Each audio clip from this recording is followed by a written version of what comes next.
Oh dear.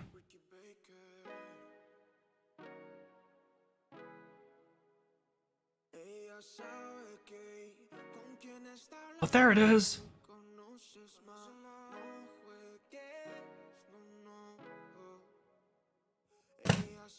What's up, folks?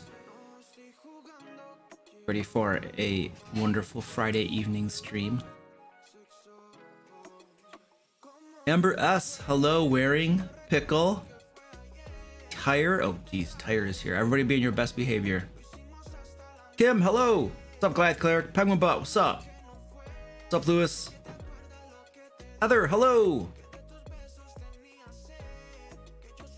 Flame Blade, what's up, dude? Titan Crit, hello. He's like, I got a question, question. And then there's no question. I'm like, okay. Tokyo, what's up? Symphonia Maiden, hello. Darts, what's up? Joshua, hello. Steph. Layton, sup? New DM, yo. Ghost Phantom. Blitz. What up? Tashio, what's up, dude? Matt, yo. Christopher, hello. Norway, sweet. Boss Battle, what's up, dude? Sleep deprived. Go to sleep, dude. What's up, Gamer Pharaoh? I'm doing all right. What's up, Danny? Mario, the evil DM. Goliath Clear says I didn't kill a single player today. They just had a random encounter with an adult green dragon hunting overhead, but they hid from it. Oh, nice. Tiger Tail, welcome to your first stream, dude. These streams are absolutely horrible, man. They're boring. They're unexciting. I talk monotone the whole time. I try to put everybody to sleep. It's gonna be the worst experience of your life, dude. I 100% guarantee you.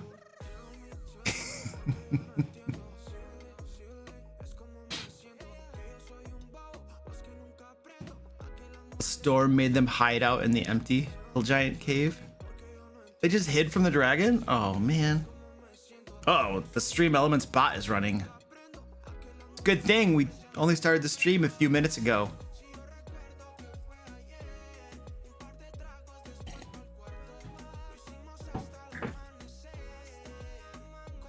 Woo.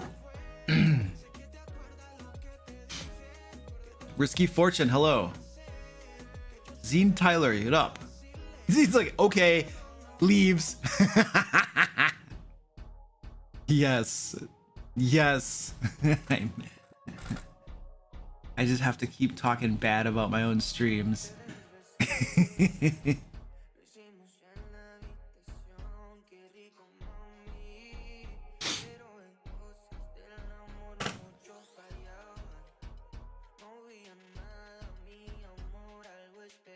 Don, I'm doing great. You like watching my videos? Sweet, thanks, buddy. I like watching my videos too. No kidding. Sometimes my editor sends me my videos to review and I watch it a couple times. I'm just like, sweet.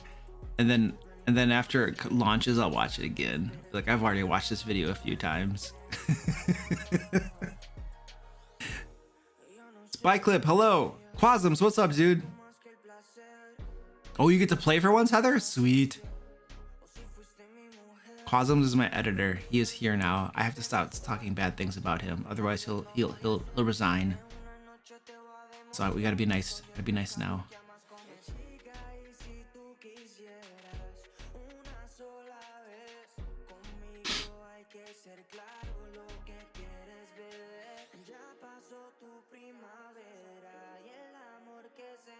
Oof, questions coming already. Yay.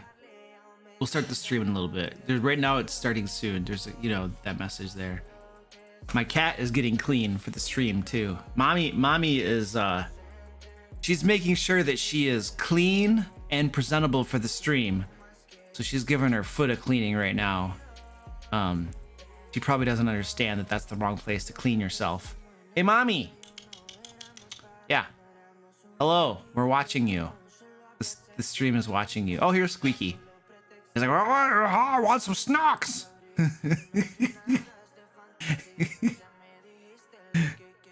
Okay, whoops. We're not ready to start yet. You can ask multiple questions. I recommend you separate them, though. All questions go into my spreadsheet. My moderators are writing them down, so your questions will not get lost. And spammers die. And Penguin Butt loves swinging the wrench. I have several moderators here, and they will smoke spammers, so you probably should think a couple times before you spam questions if you don't want to get smoked with the wrench. Just throwing that out there. Andrew, what's up, dude? Penguin Butt's like, I'm ready for smacking. I'm just gonna smack them all.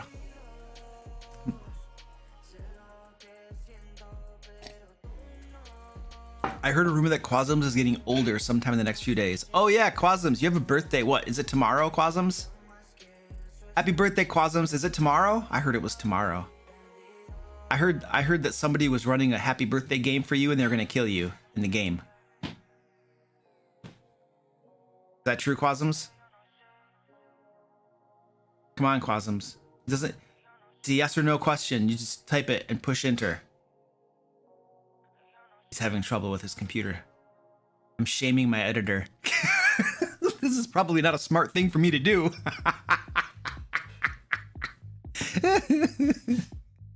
Tomorrow? Okay, cool. Good luck. And, you know, I have encouraged Zach to kill you. You're gonna have Talakonski kill him. He's running for you an adventure that I wrote for my Ancient Dragon game that Quasums played through. Part of it, at least. And it's actually now, it came out today in Lair magazine. No, not today. Thursday. Yeah. So yesterday. I can do calendars very well. It came out yesterday in Lair magazine. So Zach is now running that for Quasums. Whee! Matt Kraft, thank you for the $25. I appreciate that.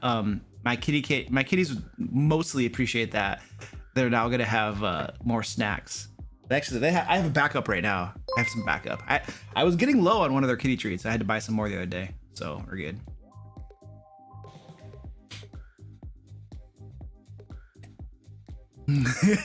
Penguin Butt's like, thank you for supporting Luke and the kitties. Mostly the kitties, though.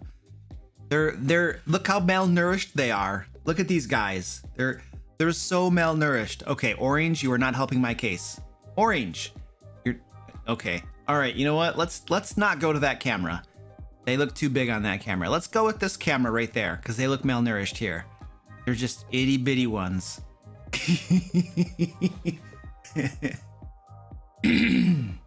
All right, let's start this thing off.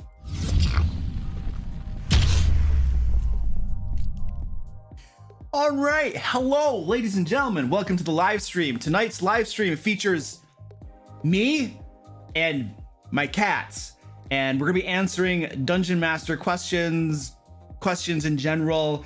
You can ask me my favorite food. You know what? Let's not ask me my favorite stuff. That doesn't usually go very well.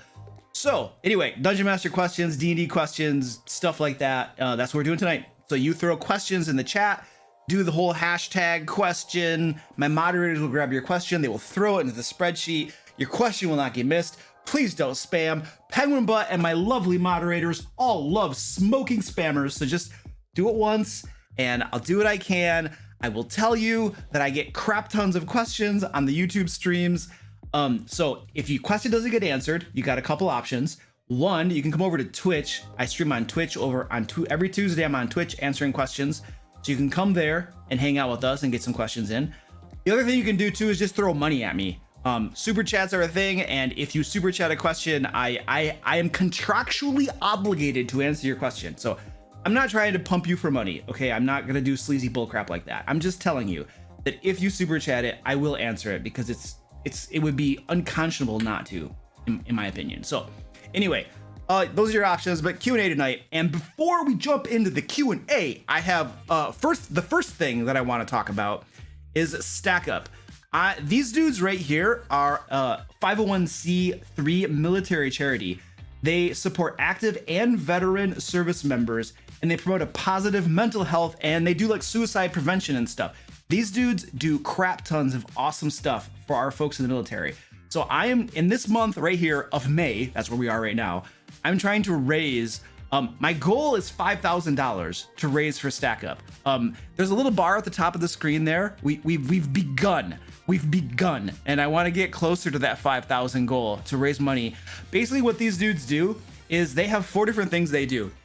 The first thing they do to help our folks in the service is they send supply crates to people that are deployed and undeployed. Basically, supply crates have games and other gaming stuff in them to help them deal with mental health stuff, just keep their minds in the right place, be able to relax and unwind and stuff. My brother was in the military. He's still in the military. What is he? He's the reserve national? He's a National Guard, and he was deployed twice now. And he talked about, you got basically 12-hour work days, and then after that, you're in your little dome. He was these little air-conditioned domes he was in. And like you basically just relax, play video games, and try to take your mind off crap. And so Stack Up gives our veterans and active service members stuff that they can do that, games and other stuff like that. They also do air assaults, where they literally will fly in someone from the military to like a gaming event or a convention, so they can link up with other people, they can hang out with folks, and just unwind, relax, and have fun and stuff. They also have stacks, which are groups that are positioned around the world, that are basically there to help assist veterans and active service members however they need it. They also have a helpline, a crisis intervention line, mental health support, suicide prevention line too, that is 24/7 that people can call as well whenever they need help. So they do lots of amazing, awesome stuff for our folks in the military. So trying to raise some money for them. There's a link there down in the chat and all that kind of stuff. So if you feel so inclined, please consider giving a little something to Stack Up. All right, next we're doing a giveaway tonight. We have a giveaway. So I just released the May issue of Lair magazine. This issue is called Vows and Vengeance, and you can see some beautiful images up on the screen. Not all of them are from this issue, but they're from various issues.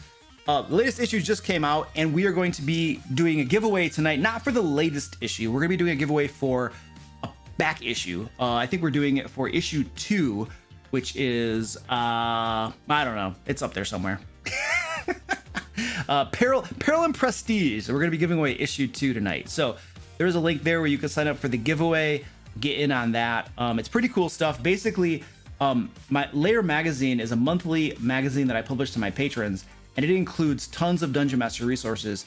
Every single issue has 2 entire 5th edition adventures in it with maps for virtual tabletop, and you get the map image files too. You don't have to like get the magazine and then go buy the maps separately so you can run it on your virtual tabletop of choice, such as Roll20 or whatever. It comes with the files of the maps. It also has things like magic item curses, encounters, random tables, villains with stat blocks. What else does it have? Factions. We have some factions coming out. We're going to start doing player options as well, some subclasses and stuff like that. The May issue 2 that just came out has bonus content from the Dungeon Coach. There is a tattoo system, an entire magic tattoo system. There are magic tattoos, and there are 3 new subclasses, one for the Artificer, Monk, and Bard as well. So that just came out. So go into the giveaway, and we will draw the winner of the... My cat's bothering me. We'll draw the winner of the giveaway tonight at the end of the stream. So go sign up for that crap.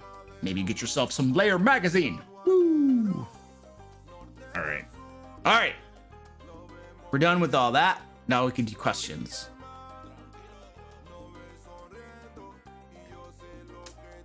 Yeah, mommy cat was bugging me. Moderators, if you could mark them blue too, if you could do a little bit of review and mark things in blue in the sheet, that would be very much appreciated as well. It helps me direct my attention. Otherwise, I gotta read. This will go slow.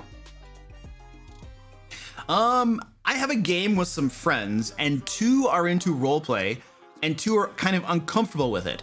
Any advice on how to combine these 4? Well, since the entire game of Dungeons and Dragons is role-playing, if they're uncomfortable with the game, they probably shouldn't be playing the game. Yeah, it's like, well, we're gonna play Monopoly, and 2 of my players hate it, and then 2 people love it. It's like, well, the people that hate Monopoly shouldn't play Monopoly. So if you have a couple players who don't like roleplay, which is the entire game is roleplay, combat is role-playing, exploration is role-playing, social interactions are role-playing, the entire game is role-playing. So if they don't like role-playing, Dungeons & Dragons is probably not for them. Because yeah. Now, on the off chance that when you asked that question, you were committing the classic blunder of confusing roleplay and social interactions, I'll answer that question too. This is one of my biggest pet peeves is when folks say role-playing, but they don't mean role-playing. What they mean is the talky bits, social interactions. When people are talking in character or interacting with NPCs, they will often label that as role-playing, and that's not role-playing. I mean, that is a segment of role-playing, but the entire game is role-playing. Social interactions and the talky bits is one aspect of role-playing, and it's a pet peeve that folks refer to it incorrectly because it's just wrong. When I'm in combat, I'm role-playing my character just as much as when I'm talking to some NPC before I kill him anyway. So in the off chance that you were asking that questions, it doesn't really matter. You have 2 players who want to do the talky bits. They want to do social interactions and they like it and they enjoy it. And you have 2 people that are uncomfortable with it. It doesn't really matter. You can still run the game for the 4 of them because you should be having a mixture of elements in your game design. You should have some combat and exploration and social interaction. We're talking about the 3 pillars of role-playing games. Your game should be designed to have a mixture of those things so that when those people that are uncomfortable with the talky bits, when you get to a part of your game that has social interactions and they're uncomfortable with it, well, they don't have to participate. They could just sit there and watch the other people participate. They might say a thing or two, but not a whole lot, and that's perfectly fine. They don't have to engage with that part of the game because there's other parts of the game. There's exploration, which my buddy Joe loves. He's one of my players too, my first Strahd game. And then there's combat, which lots of people love as well. And so if you got a couple players that don't want to engage with the social interaction, it's not that big of a deal. Let them engage with the exploration. Let them engage with the combat. It's fine. Run a balanced game. Sometimes I watch some D&D games on Twitch, and if it weren't labeled D&D, you wouldn't even know it were D&D because the whole game is pretty much social interactions. They're always just talking. If you run a game that's pure social interaction, then yeah, you're gonna have 2 players that are very unsatisfied with that game. Which is why I always recommend folks running games that have a combination of those 3 traits, because you have a higher chance of running a game that's more satisfying to the majority of your players than if you focus only on combat or only on talky bits. So there's that.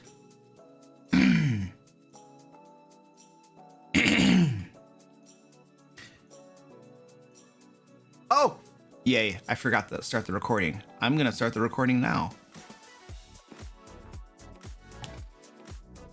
I suck. I'm gonna have to download this from YouTube.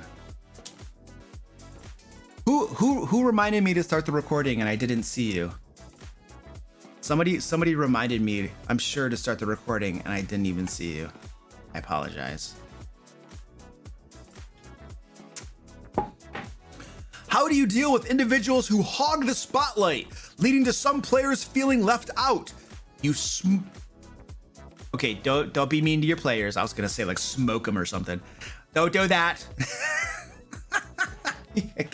You got a player hogging the spotlight. You get them to quiet down a bit. You get them to stop. So like the dude's like all like woo, ah! And you got like another player over there who's like, you know, just not. He can't talk because the other dude won't shut up. So you're like, yo, hey, Chris. All right, Chris. You know. Let's hold on a second. Hey, Tim, you know, would you like to say something? Stacy, how about you? What is your character doing? Would your character like to say anything to the NPC? No, Chris, wait. Let's let everybody participate in the game. You literally can just handle it as it comes up. And this is something that you should be doing as you're running the game, is trying to give all your different players equal times in the spotlight. Let them participate if they want to. So really, if you got someone hogging the spotlight, You can talk to them in private and say, hey dude, you know, I need you to help me create space to let the other players participate too, you know. So if you can help me with that, right? So you can talk to them in private. You can also just call them out while they're talking and just be like, yo, hold on a second, time out. Hey, Stacy, Tim, what do you guys want to do? You know, you literally just get them to calm down for a second, and then you ping it over to other players and give them an opportunity to participate in the game as well. So it's just managing your table. It's table management, you know, and players. Now, that's how you really should be doing it. It is easy to fall into the trap of not doing that and letting a few players run away with the game, you know. So as dungeon masters, we have to be cognizant of creating that space so that the folks who aren't participating have an opportunity to. They might not always want to. Some players are spectators and they're happy to just watch and be quiet much of the time, and that's okay, but we want to give them the opportunity to do that, to participate if they want to.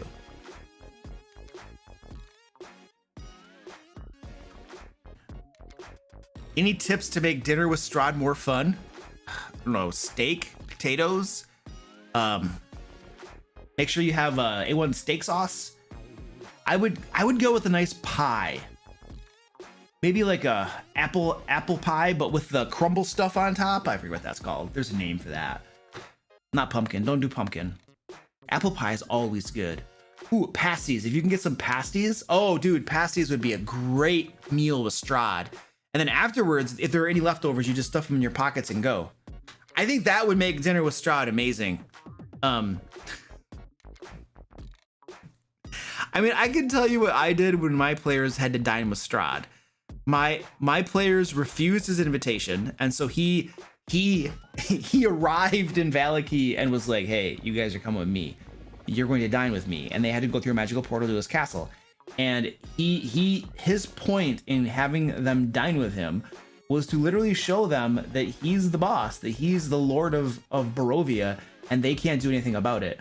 And so he taunted them. The players were being all passive aggressive, and one of them especially was saying things back to Strahd, you know, talking back basically, and Strahd just laughed it off and said, "Oh, I like it. You have spirit, you have character." Because remember, according to the module at least, one of the things Strahd is doing is trying to see if any of the characters could potentially, you know, replace him as Lord of Barovia. According to the module, does that make sense? No, not really. But according to the module, that's what Strahd's supposed to be doing. And so if a character expresses, like, you know, backbone, that could please Strahd, and he could just laugh it off and say, "Oh, you have good fighting spirit. Very good there." You know, and then go on with it. But one of the things Strahd did is he had Gertruda, who is Medmary's daughter, who is in his castle. He pulled out Gertruda and literally drank her blood in front of all of my players' characters as a way of showing them and demonstrating to them that he is in control. They are helpless. They can do nothing about it because he is Lord of Barovia. And my players did nothing. They sat there, they watched Strahd drink her blood. Not a single one of them even got out of their chair, said nothing in protest. They just let it happen. And then after that, when Strahd dismissed them and wished them well, they left, and one of my players stole a chair from Strahd's dining set, and he left it in the street in Valaki. That was the extent of his his rebellion against Strahd. Meridon. and now Strahd has werewolves and vampires scouring Barovia looking for his missing chair.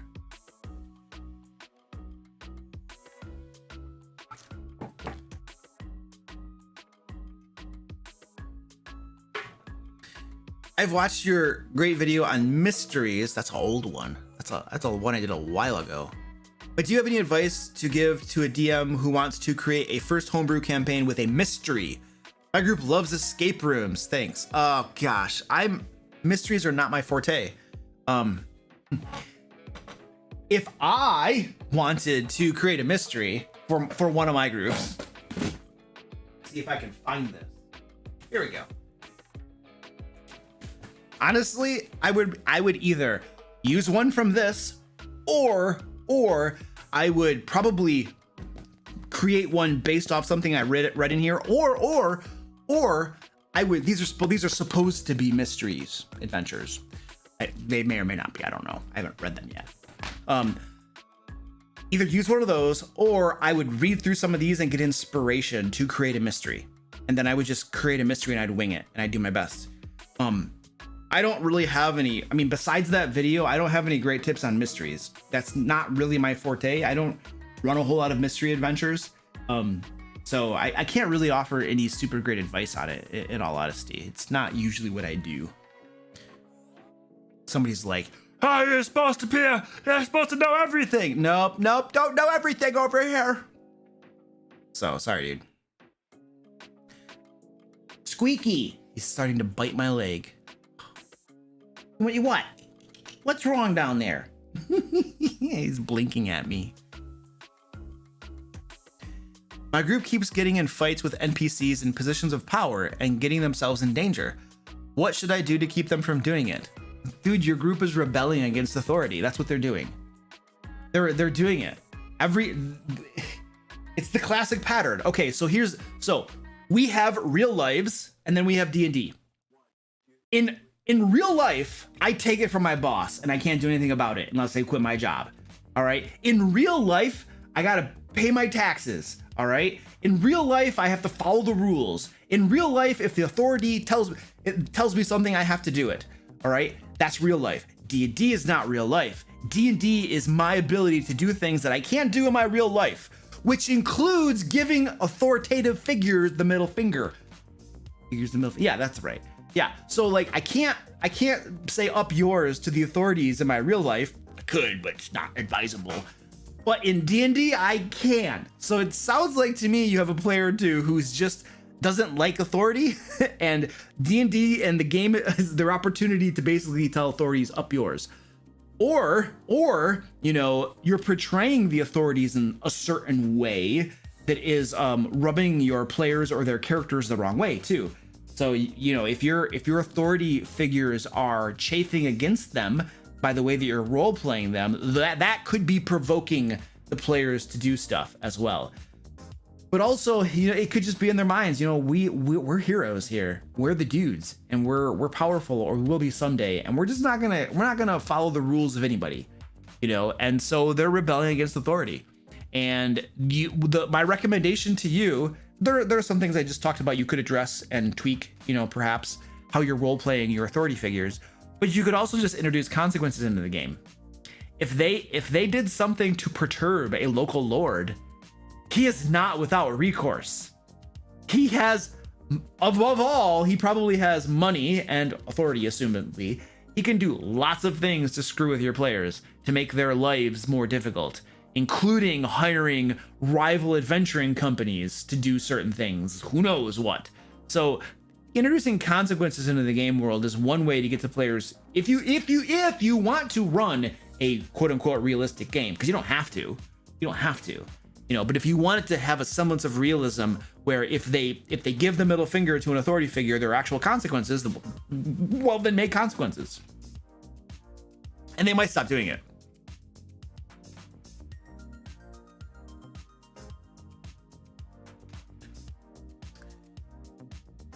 There's a player in my group who is feeling left out because the other members of my game don't take her very seriously. She's younger. How do I handle this? Talk to your players. Talk to the other players. you got to talk to them. That's the solution. You got to be like, yo, you guys, you guys seem to be ostracizing the other player. You seem to be marginalizing her, pushing her to the side, and not allowing her to participate. You know, by the way you're treating her, she's feeling left out, and it's probably because she's younger or something. You need to call it. You got to call it out. You got to say, hey, this is what I am perceiving. This is what I see happening. This is how it's making her feel, and how it's making me feel, by the way, because I care about her and want her to be able to participate. Squeaky, you gotta stop biting me, buddy. You got to call it out. You got to tell them what's up, and then ask them to help involve her more in the game, and to stop treating her in whatever way, however you want to describe it, that they're treating her. Private conversation with them, not with the younger player there, and ask them to amend their behavior. That's the way to handle that.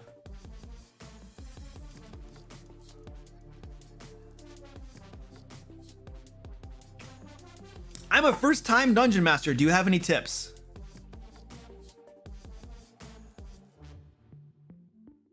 How many videos have I published on my channel?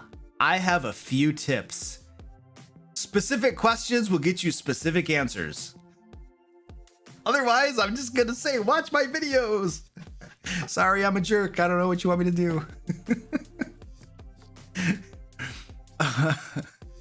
Luke, what do you do with a character when their player doesn't make it to a session?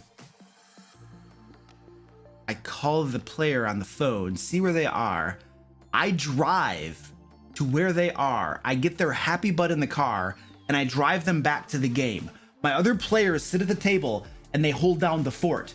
Usually we're gonna have to restock the snack supplies by the time we get back. You can't just let them skip the game session. No, their butt's in the seat.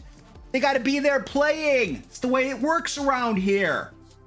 Get their addresses and make sure you know their home addresses, where they work, all right? Have a vehicle on standby. Make sure it's full of gas. Make sure you're able to get places, okay? If you need to enlist the services of Uber or something to go get them, you know, and maybe like some sort of enforcer type, then do it. But you can't just let them skip your game session. It's insane. It's totally insane. You get their butts in that chair. That's how you do that. And then probably go to jail, so probably don't want to do that. Okay, real answer. So missing player. The simplest, easiest thing for you to do is to simply have one of the other. So you got 5 players, right? One goes bye-bye. Well, you got 5 characters, and you just get one of these players to play that character. Bingo, bango, you're done. The game goes on. Happy, everybody's happy. Skippy time. It's the most effortless, smooth way to do it. Have one of your existing players that's actually there play their character. Boom, you're done. Rock and roll. It does require consent, right, from the gaming group that it's okay to do that, because there are players who don't feel comfortable having somebody else play their character. That's fine, you know. So have somebody else play their character. If they don't want to do that and they're like, no, well, then you got a couple options. First thing you can do, invite guest players. Have other people that maybe want to play the game but have never played before come and sit in and play the game. I call these, when I'm playing in person, I have on-call players that serve this purpose. And the beautiful thing about having on-call players that fill in when somebody's not there is that I get to know other players and see if, hey, this is a pretty cool dude, you know, she might be a good fit for the game if we ever get an open spot or whatever. And then in the future, when a player does leave the game, because players leave games, and there's a spot open, I can invite one of my on-call players who has been with us before that I know is pretty good to come play with us. Because I don't want to just do like a random invite to somebody I've never played with before and give them a permanent spot in the game. That's nuts. They could make the whole game miserable for everybody. Anyway, that's my on-call system. Don't need it right now because we're all playing online. But when I'm in person, I use the on-call system. So you can have a guest player basically come sit in. The other thing that you can do is you could have all your players could have a backup player character basically. And when somebody's character is gone, then they just pull out their backup character, and their backup character, boop, is right there. And you have one player again playing 2 characters. Boom, there you go. Now, in that case, you have one character that basically leaves the game because the player's not there, and another character arrives and is in the game. Now, some dungeon masters will end up spending like hours of game time trying to explain how this could possibly happen. Holy crap, we need a story to explain how one character left and another character came, and you spend the whole game session figuring that out, and then you got to reverse it in the next game session when the player comes back. So there's a magical thing that we do in Dungeons and Dragons. It's hand waving. You do a hand wave and you just make the swap and you keep on playing the game. Is it gonna break somebody's immersion and their suspension of disbelief is gonna get shattered to all 9 places? Maybe. I personally don't care. It's the most expedient way to do things. So when I have a player, for instance, my Ancient Dragon game, they do not want people to play their characters. So when one person is gone, then another player's character will have another player will have a new character come in, their backup character. And we have this ongoing theme of tentacles There'll be like darkness will coalesce in a corridor. Tentacles will swarm out, grab Kasim around the ankles, yank him to the ground, and drag him into the darkness. Kasim giggling all the while, pulling out his weapons, getting ready to fight.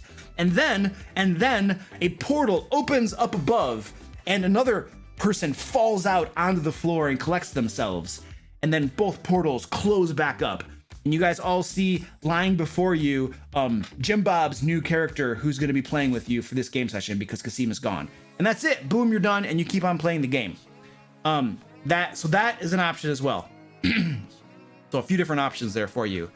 If a player cannot make the game session, as alternatives, sad alternatives to tracking them down and dragging them there, kicking and screaming, because yeah, you get in trouble for that stuff. It's the sad world we live in these days. Okay.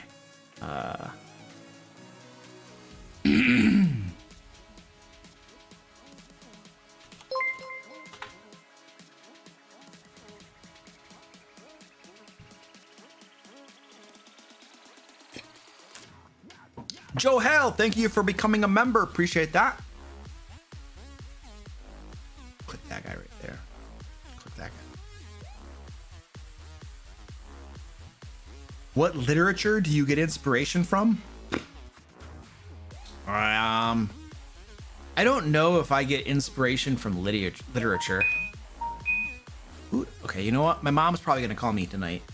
I should put my phone on vibrate because I guarantee you my mom is gonna call me. She tends to call me every time I'm streaming. Lucas, hello, it's your mom. I'm like, oh, mom, I'm streaming. She always does that. I read D&D books. I get inspiration from just reading the D&D books. New module comes out right now. I'm reading through Ghosts of Salt Marsh. I can get inspiration from just reading modules. I get inspiration from reading the Monster Manual books. We have 3 Monster Manual books right now. I'll read those things. If you're talking about other literature, like I read other stuff. I read like the Song of Ice and Fire. I'll read the Wheel of Time. I read the Forgotten Realms books.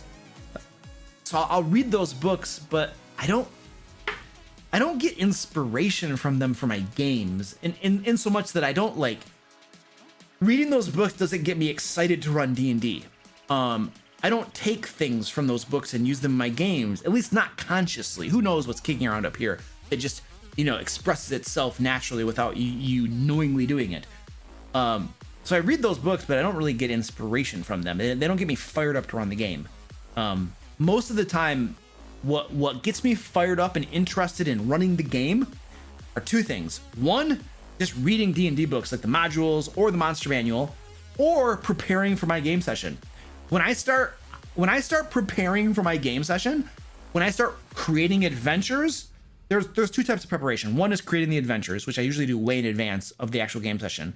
And the other type of preparation is right before a game session when you're just preparing for that particular session. Both of those things get me inspired to play the game. My preparation time is an exciting time for me. I don't always look forward to it, but when I get into the thick of it, then I start to get perked up and I get inspired to play the game. So that's another thing that inspires me.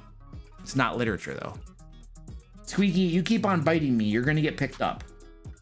This guy just keeps biting me.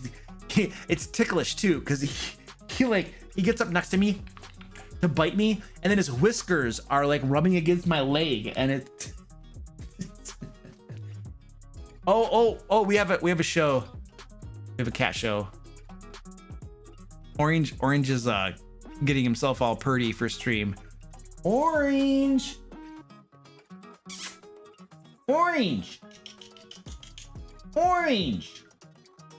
Now he can't be bothered. Oh, there he goes. He's like, what? What's the problem? What are you doing over there? Yeah. Okay, Orange. Whew. Oh, here's little guy. Look at, we have little guy. Little guy came. What's up, little guy? He's gonna go roll on the ground. Watch him. Little guy, what are you doing? What are you doing, little guy? All right, I'm gonna take a moment here. Remind folks, we are trying to raise some money for Stack Up. It is a military charity that does a lot of awesome stuff for our veterans and active service members. So if you guys want to help support what they do, they basically have several things they do, but one of them is they just send games and other stuff to folks that are deployed to help them with mental health, relaxation, just stuff like that to get their minds off from the thick of things. They also have a suicide and crisis intervention helpline 24/7 that folks can call. So they do lots of awesome stuff for our military. So please go show some support. There's a link right there where you can donate a little something for these folks. And we have some goals too. Basically, I'm trying to raise $5,000. If there are different milestones, at certain milestones, I'll give away issues of Lair magazine to everyone who's donated. Every single person will get some Lair magazine back issues. I also have a couple milestones where folks can play D&D with me too. So we'll do some cool stuff if we hit our milestones. So please check that out. We're also doing a giveaway tonight. So link right there in the chat. And we're going to be giving away 3 back issues of Lair magazine as well. Lair magazine, as you folks have probably heard, is a monthly D&D magazine that I publish to my patrons. And the May issue just came out. It has Dungeon Master resources, things like D&D 5th edition adventures in it, magic items, new monsters, lots of cool stuff to help you guys reduce your prep time and improve the quality of your games. So 3 people tonight will win that giveaway. So there's a link right there where you can do that. Joe Hale is saying, how do I send money or help? There's a link right there in the chat for Stack Up. It should be working.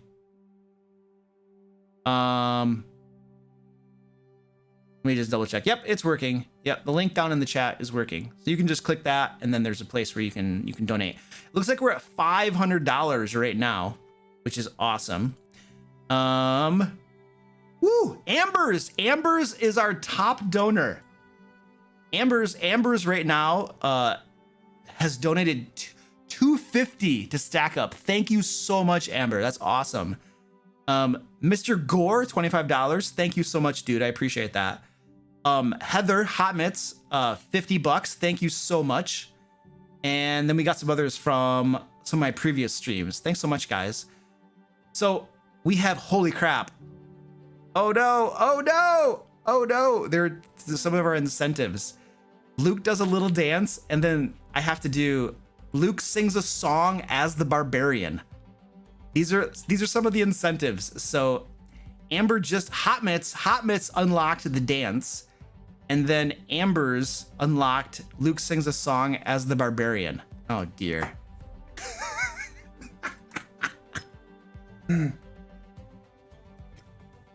Okay, so I have to sing a song as the barbarian.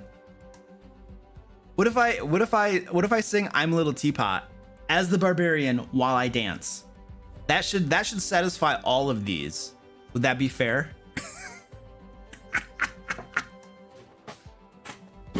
Let's do that. Excuse me, guys. My cats are like, we're getting ran over. We're getting ran over. All right, you guys ready for this? This is going to be high quality entertainment right here. Let's get here. Hi, everybody. I'm a little teapot, short and stout. Here is my handle, and here is my spout. Tip me over and pour me out. Yay, little teapot. Ah, ah. How was that? Was that okay? I don't really know how to sing. I'm not a good singer. I'm not a good singer. Thank you, Ambers, Heather, Mr. Gore. Really appreciate that. I love supporting our veterans. They do so much awesome, and our active service members. They do so much awesome stuff for us. All right, let's keep going with the questions. Squeaky, geez, he came right back. Came right back. As a newer DM, how do I get my players to take me seriously? I'm trying to make sure it's fun for everyone, but I'm soft-spoken and I have trouble making myself heard. Ironically. How are they not taking you seriously? That's my question. That's my follow-up question. I don't know what that means. In what way are your players not taking you seriously? I don't know how to answer that. Unless I know more details. Like, how do players not take the Dungeon Master seriously? He's running the game for you. The Dungeon Master prepped a game for you. They spent their time preparing a game for you. And they're doing what none of you probably want to do. So how are you not taking him seriously and disrespecting the effort that a Dungeon Master puts into the game? That blows my mind. I would be pissed if I had players treating me poorly after I go through a lot of effort to make a game for them. Dude, like, you don't got to give me money, but at least just be respectful and appreciate the fact that I'm running the game for you when none of you wanted to do it.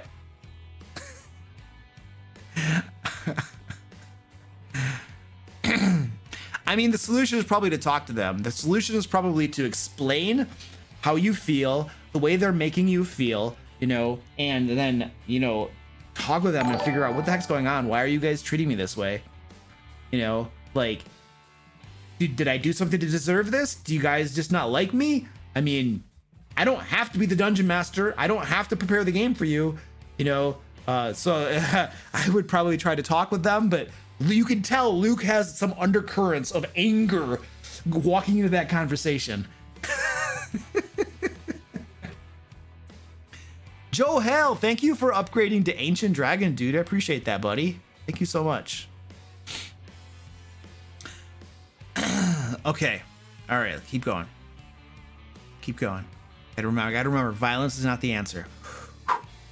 Squeaky, he just wants his treat. He wants me to give him treats. That's what he wants. Oh, they said his players were talking over him and making everything a joke. Oh, that's horse crap. Dude.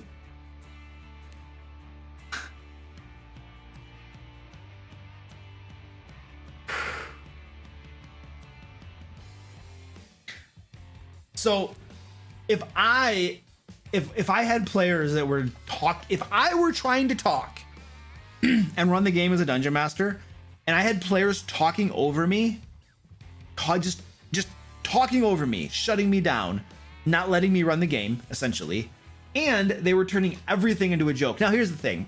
Players will turn certain things into jokes, and that's fine. It happens. It's going to happen, right? But if it's like every 5 minutes, something I'm trying to do is silly and stupid and they turn into a joke, okay, there's a line somewhere back there and you went way over that line. So if I had players doing that, I would probably just be like, do you guys want to play this game? I need to know if you want to play this game, because right now you're pissing me off.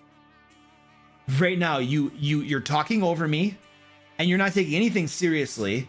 Everything becomes a joke. Like, do you want to play this game or not? Right now, the information that I'm picking up is that you don't even want to play this game. So, like, let's not play the game then, because I spend a lot of time preparing for it and you all are making this into a circus.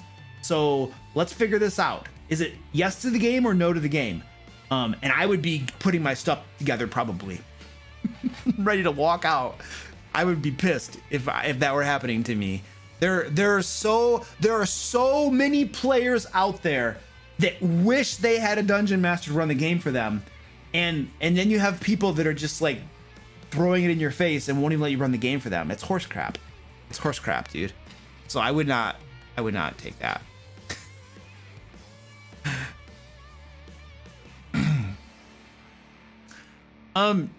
Is it fair to skip a scenario in an adventure, or should the players go through everything in an adventure? It's perfectly fine to skip stuff. That's not a problem. It's a pitfall to think that they have to do everything. So I would argue that the converse is the wrong way to do it. So if you force them to do every single scenario, every single encounter, every single fight, and you can't bypass it, you can't sneak around, everything must be done, that is the pitfall.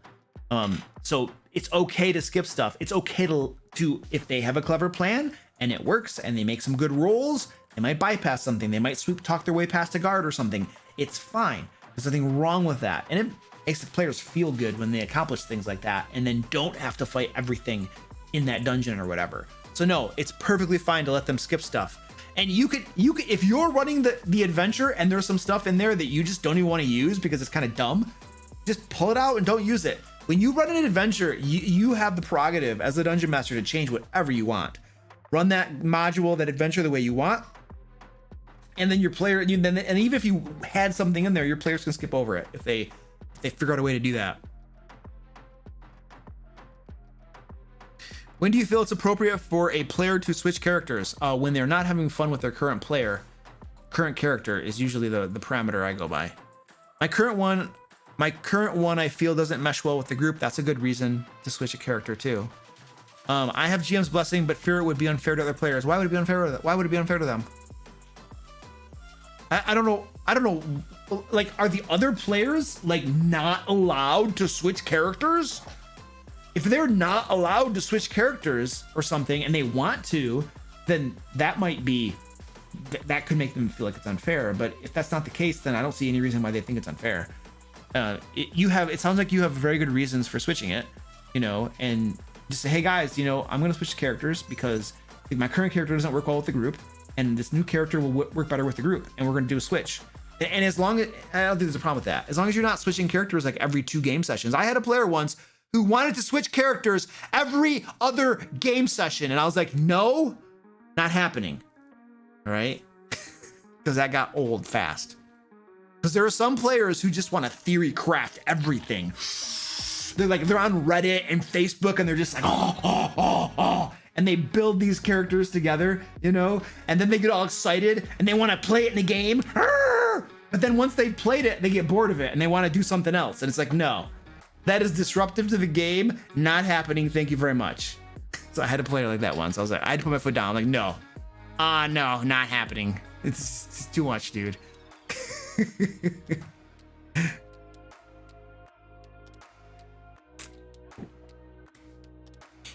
That's my coffee cam. This is like preserved only. My coffee cam.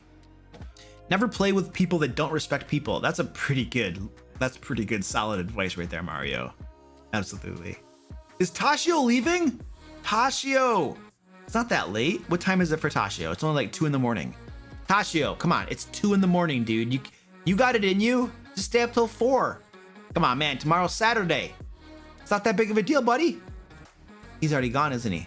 I wasn't able to convince him to stay, was I? Man. Dang.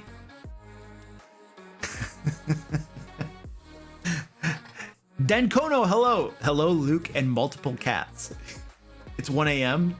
and you're getting sick. Oh, he pulled the sick card. Oh, well, geez, now that your health is involved, I would be just a sleazy, horrible person to try to make you stay now. All right, go get some sleep. I'm messing with you, dude. Thanks for hanging out with us, buddy. We'll see you later. Squeaky wants a snack. Oh, we're gonna do a cat strike in a little bit. We'll do a cat strike in just a little bit. All right, sweet. Oh, nice. We got some more donations for Stack Up. Beautiful, beautiful.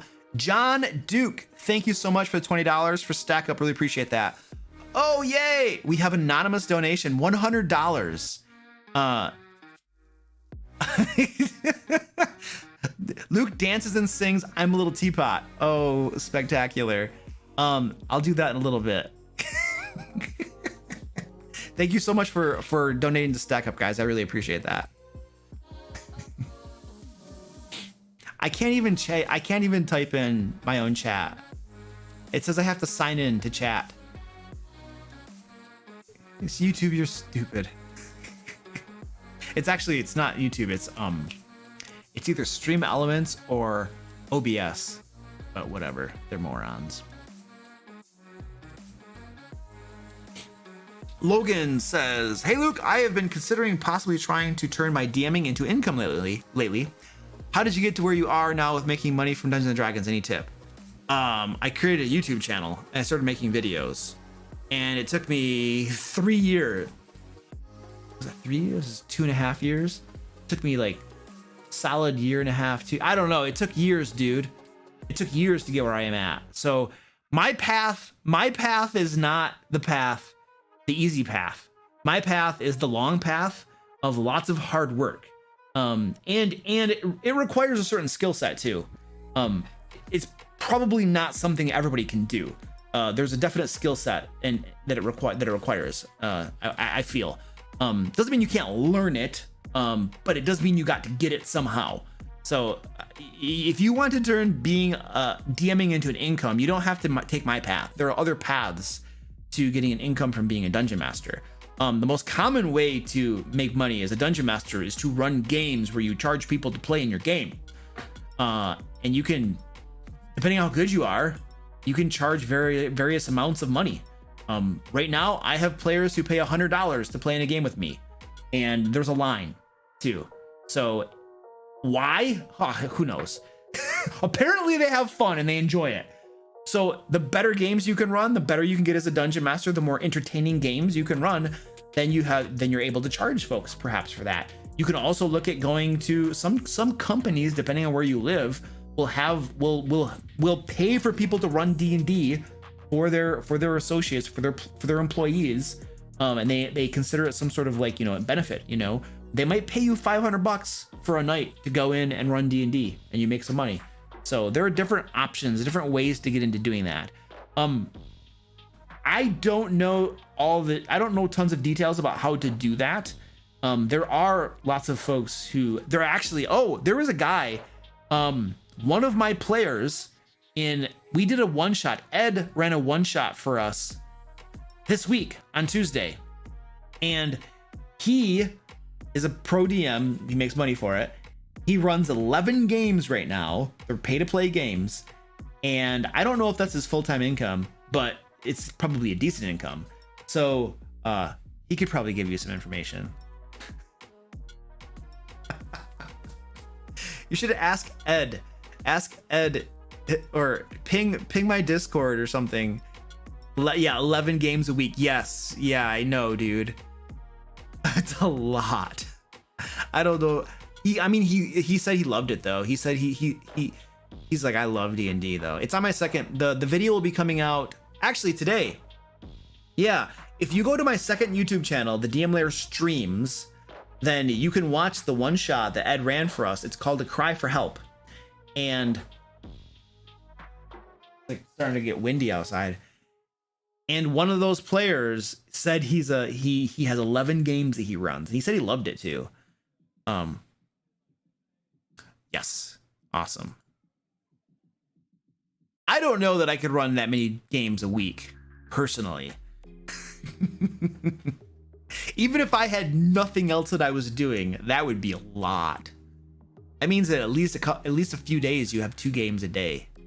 Whew.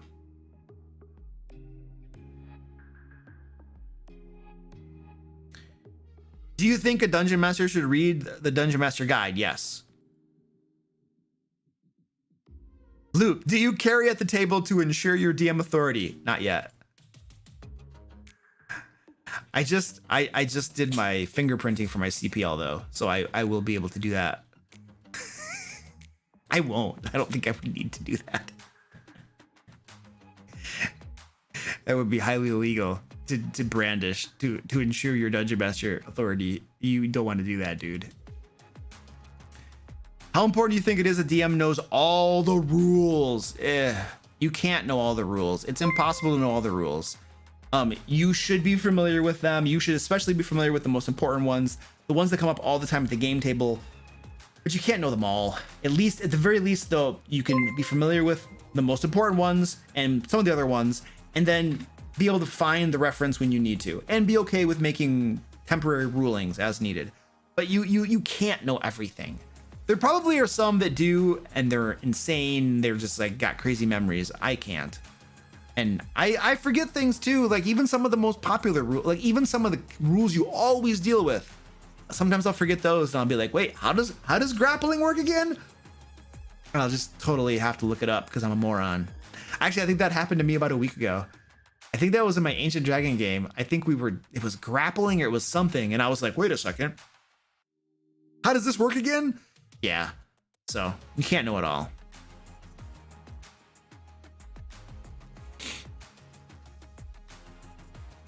Yeah, we're gonna do a cat strike. We'll redeem a cat strike.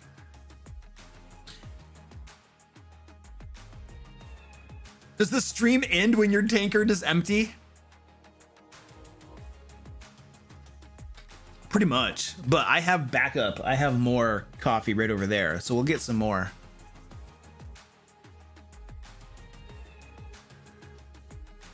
How great would a mimic with a cloak of displacement be? No.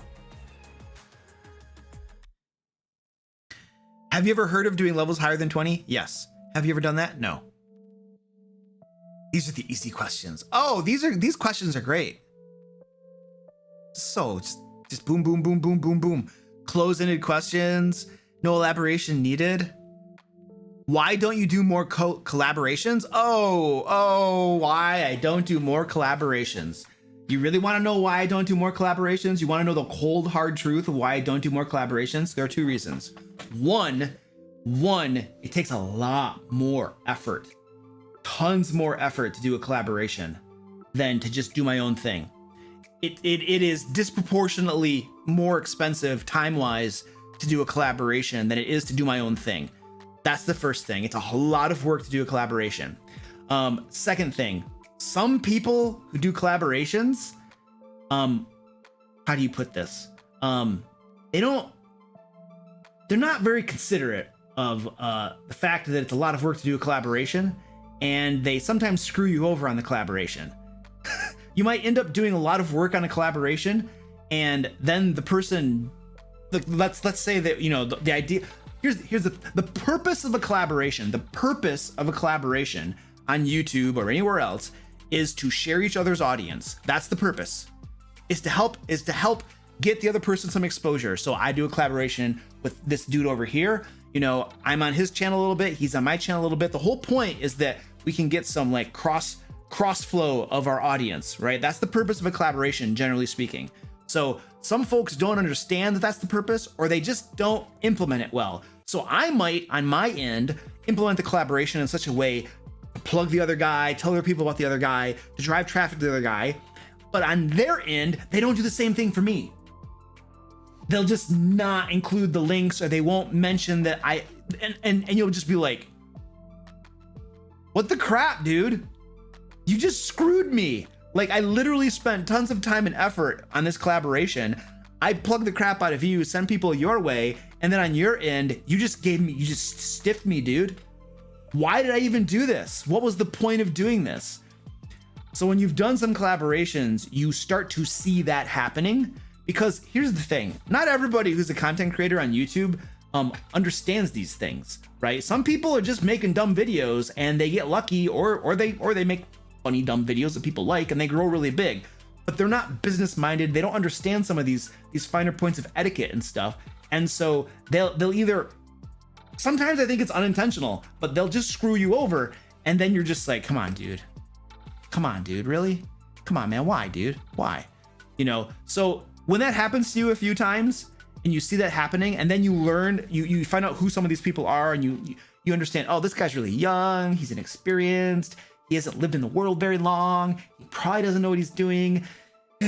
Collaboration with him, you know. So you start to learn. So that's another reason you start to get very hesitant about these things, because you've learned the way that sometimes it works, and so you're very hesitant about it. So those are a couple of reasons. What's the other reason? There was one. Oh, also, yeah. Sometimes yeah, I don't know. Those are a couple solid reasons, you know. And honestly, I don't know. I've done a few collaborations, and they haven't really seemed to make a big difference as far as hitting those metrics I talked about. And so it's kind of like, why am I gonna invest more time into something if it doesn't actually do anything beneficial? You know what I mean? So I'm not naming names. I'm not telling you who I'm talking about, you guys. That would be highly, highly unethical or bad.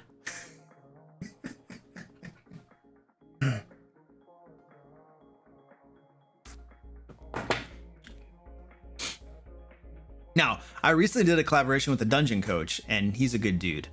And he and I both talked, and we understood, this is what we're doing, this is why we're doing it. Okay, let's go. And so Yeah, that was a very positive experience. Let's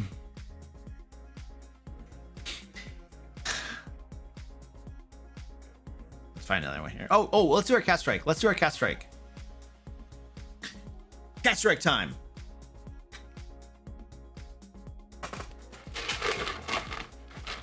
Cat strike. Right there. Oh, I can hear cats coming downstairs. I can hear them. What's up, little guy? You want some of this?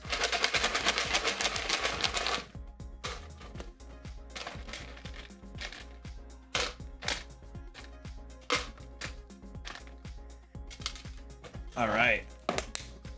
We got some customers here.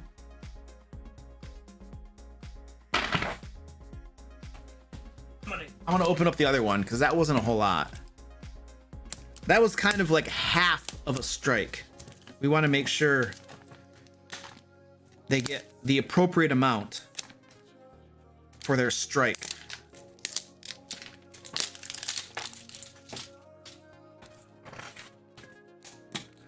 Oh, there's a freshness seal.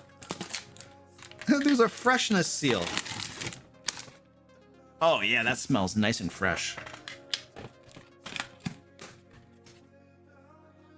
My coffee. Yeah, I'll get more coffee too. All right, I got some more for you guys. That one was kind of a kind of bad strike.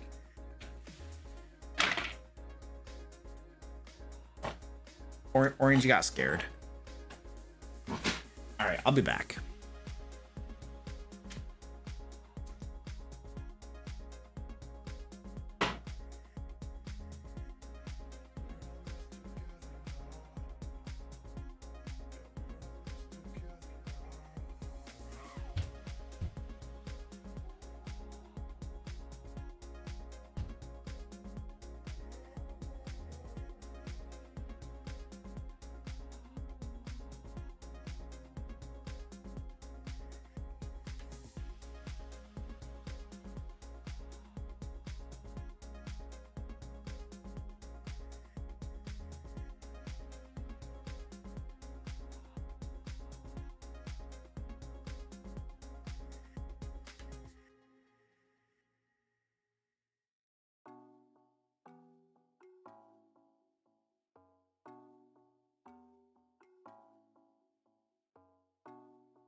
Nice.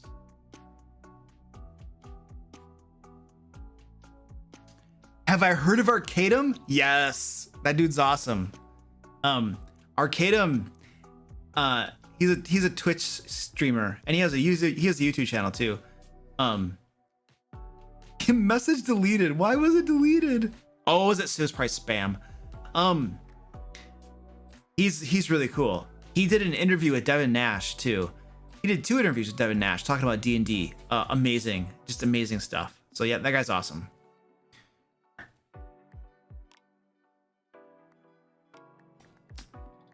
Oh, who's Squeaky's in the box? Nice. Those cats need laser beams on their heads, dude. I have a laser. There's a laser machine back here. It turns on automatically every so often, and they'll run after it. All right, sweet. Quick reminder, folks. Go show some love for Stack Up. We're trying to raise as much money as we can in the month of May for these folks. They are a 501c3 military charity, helps our veterans, mental health, suicide prevention, crisis intervention, does lots of awesome things for our active service members and veterans. So please go show some love and support these guys. All right. Oh, we have a giveaway going tonight too. We have a giveaway. So go sign up for the giveaway if you have not signed up for the giveaway. We're gonna give away three people are gonna win a back issue of Lair magazine.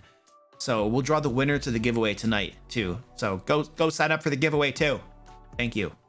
I mean, if you want a high quality professional grade Dungeon Master resources to reduce your prep time and improve the quality of your games, but if you don't want that, then whatever, it's free. I don't care.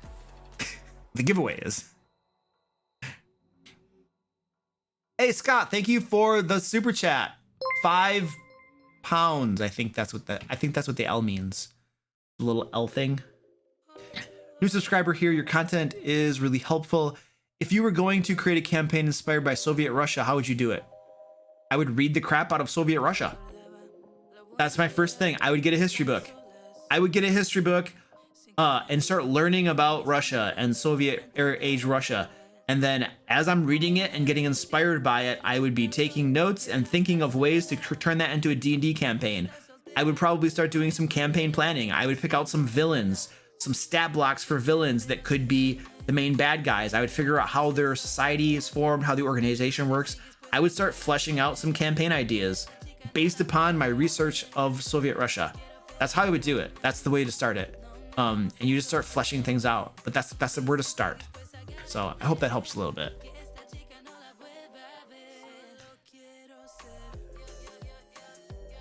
Oh yeah, well YouTube converted it to US dollars. That's why it says $6.94.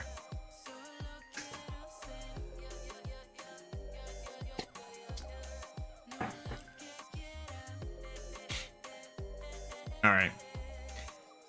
How to give players motivation to do certain quests and make them do stuff. There's really two things that motivate players. There are two things that motivate players.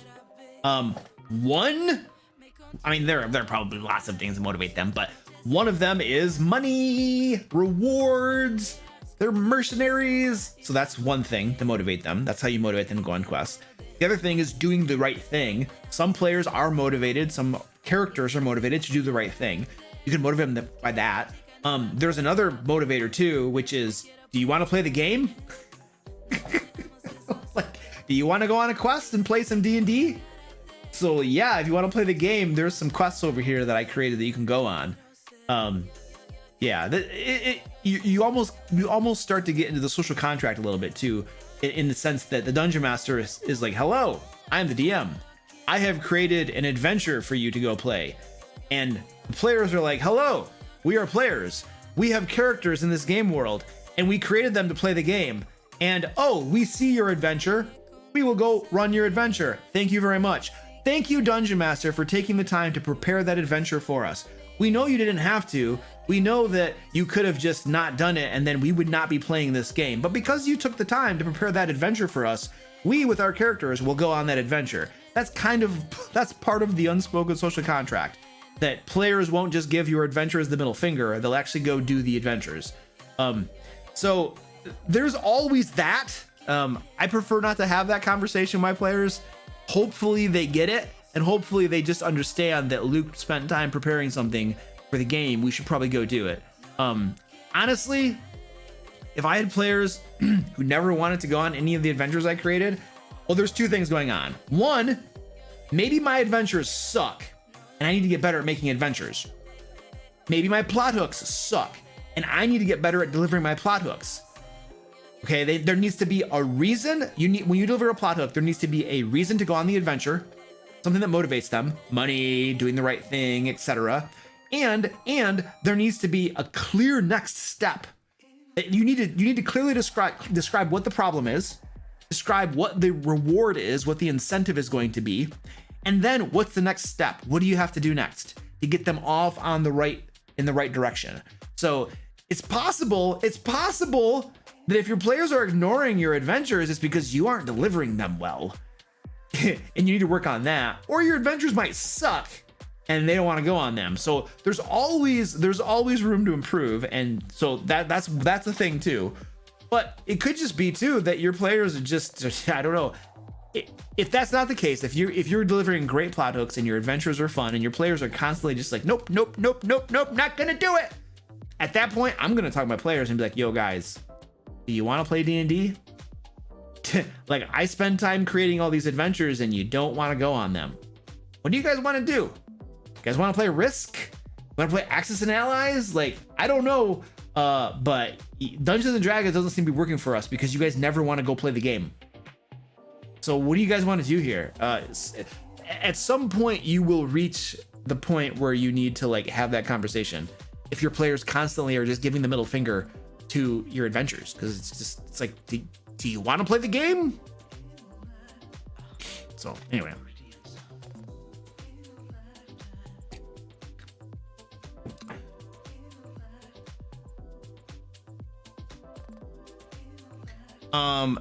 Paid Dungeon Master question. How do you keep it professional while keeping it fun?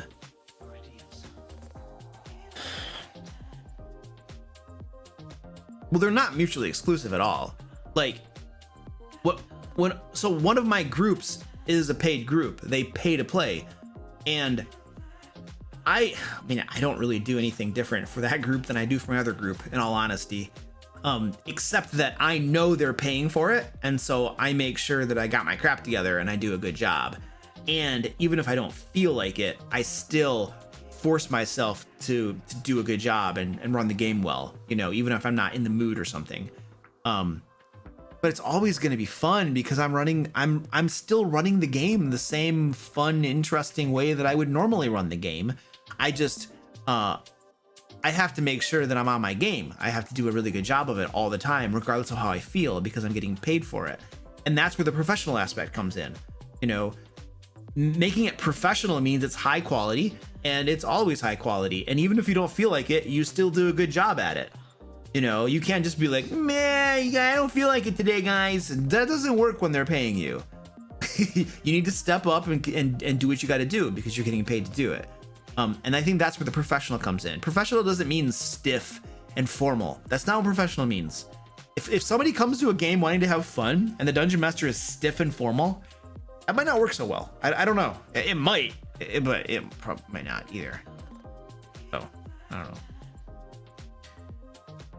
How many cats in Luke's Clouder? 7? Is that the answer? You want to play cats in cardboard boxes? I play that every day.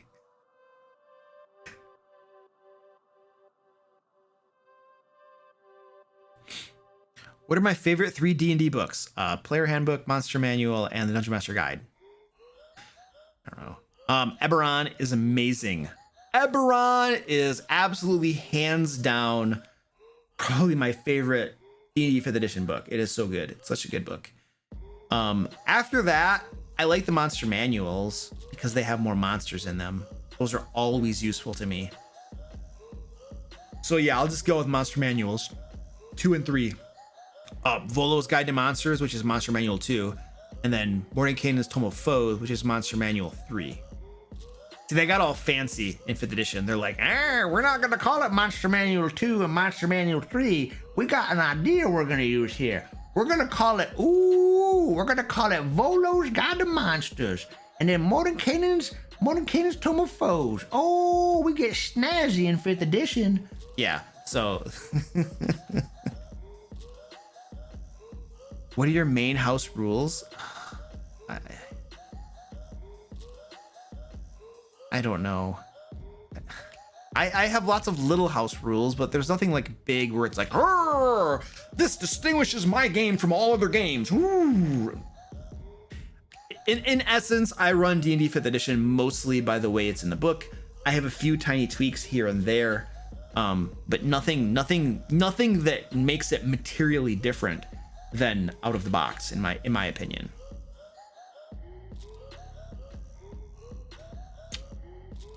We're going to give it love, lore.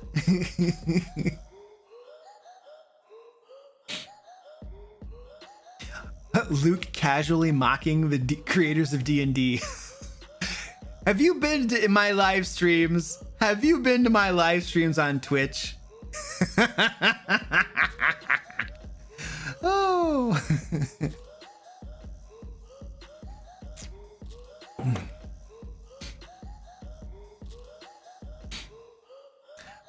So you mentioned YouTube channel. What is the worst part of being a D&D YouTuber? The worst part of being a YouTuber? I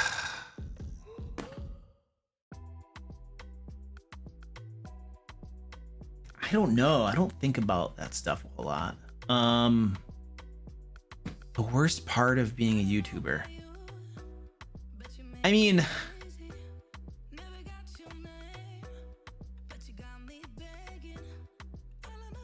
what's the thing that I don't like? What's the thing that I don't like about it?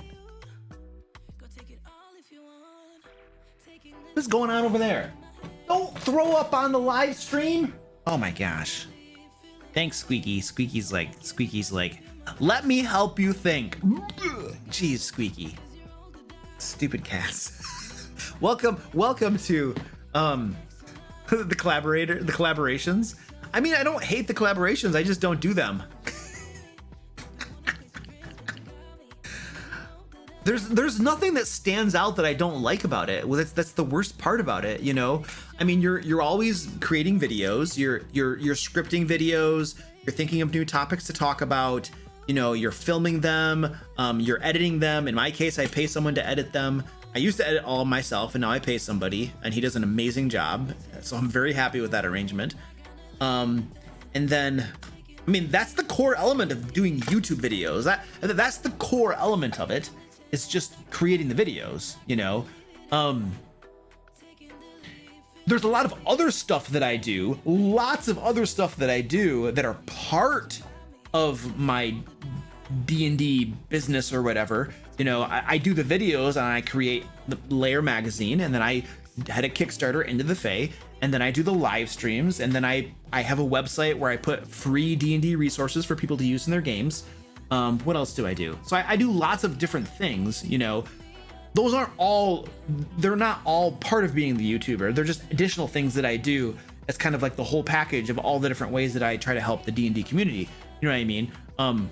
Actually, now that I was thinking about this, there is one thing that I hate about being a D&D YouTuber. There's one thing that really annoys the crap out of me. Really, really, really, really, really, really annoying to me. Companies that reach out to me that want to do sponsored videos that don't want to pay what it's actually worth. They want you to do sponsored videos for product. It's like, I don't want product. You don't pay me in product to do a sponsored video? Are you nuts? Like, no, dude. Like, do you go to like CBS or Fox or, you know, down the road? Do you go to your local TV station and be like, hey, we would like to put a commercial on your television show and we'd like to pay you in product? It's ridiculous. It's ridiculous. No, you don't do that. D&D YouTubers, they have an audience of people, and people could pay them to do a sponsored video to plug their product. Oftentimes to an endemic audience, you are plugging a D&D product or an RPG product to people watching a video that's about D&D or RPG. It's totally an endemic audience, okay? They're there for your product. It's a perfect matchup. You can't do that at your local TV station. You can't get, well, kind of you can, but it's harder, that sort of targeted, focused advertisement. To have somebody that is influential, you know, that has people's trust and stuff to sponsor your product, that has massive amounts of value.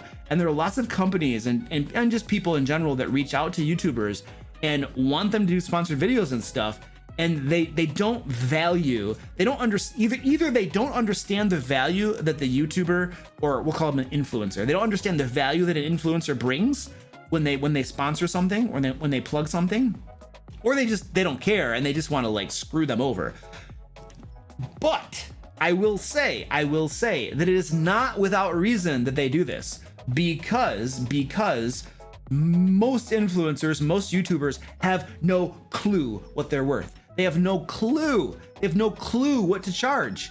So you get somebody like Jet Fuel or some energy drink that's like, hey, we'll give you $300 per video. And somebody's like, and they have no clue that they're worth more than that. You're worth $2,000 a video at least, or $3,000 or $5,000. You're not worth $300. You're worth $5,000, dude. You're worth $5,000. You have a young audience.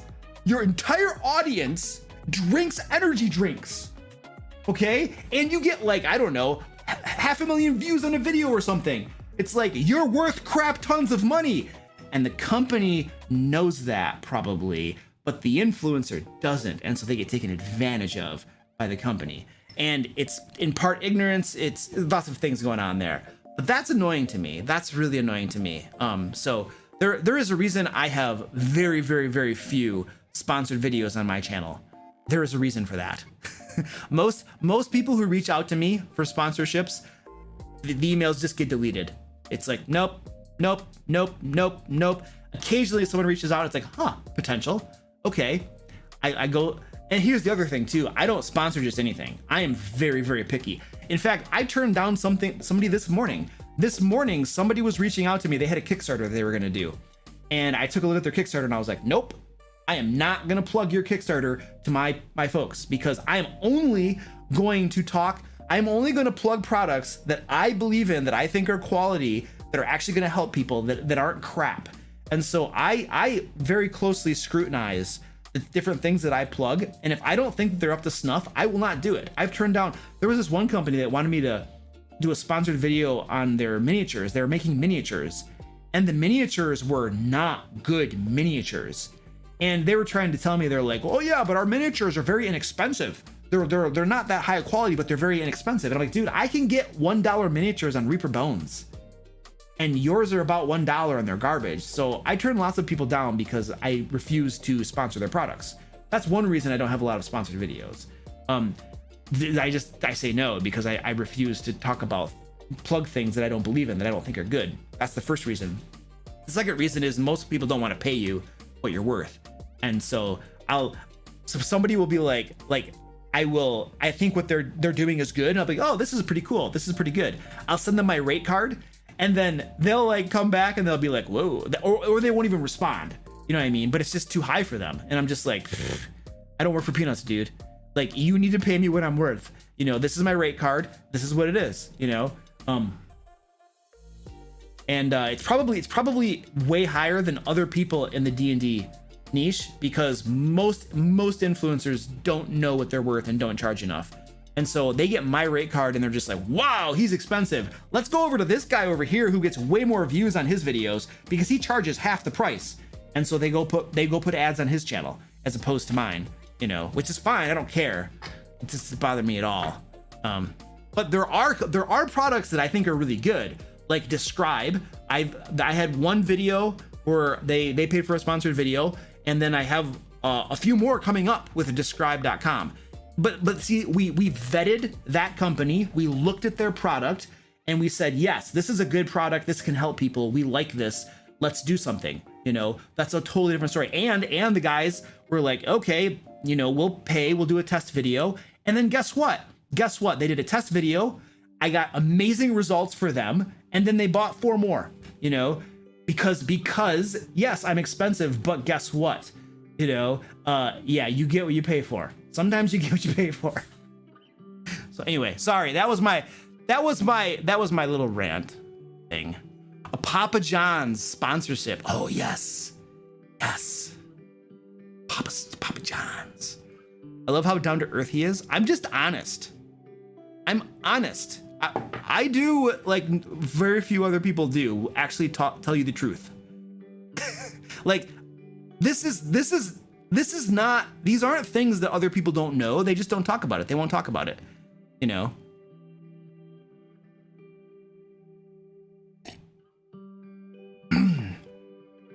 I love how long-winded Luke is. Dude, I have a big mouth. This is what I do. I get paid to talk. It's like honest and down to earth are the same thing. Oh, okay. Yeah. Yep. That's the way. There are some questions I refuse to answer too, because I know that if I answer the question, I will be honest and it'll get me in trouble. So there are some questions I take a hard pass on when they come up in stream. I'm just like, can't talk about that. I will get myself in trouble. I already walked that line as it is.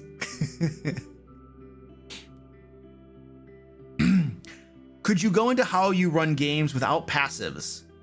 Perception, investigation, and also insight. I use passive checks in my games, but really the only passive check that I use is a perception check.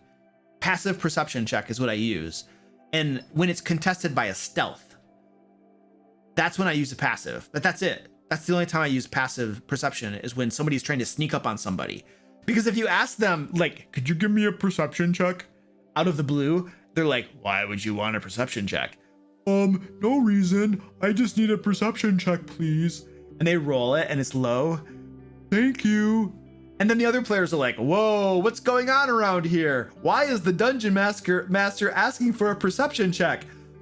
My character is going to look around and see what I see.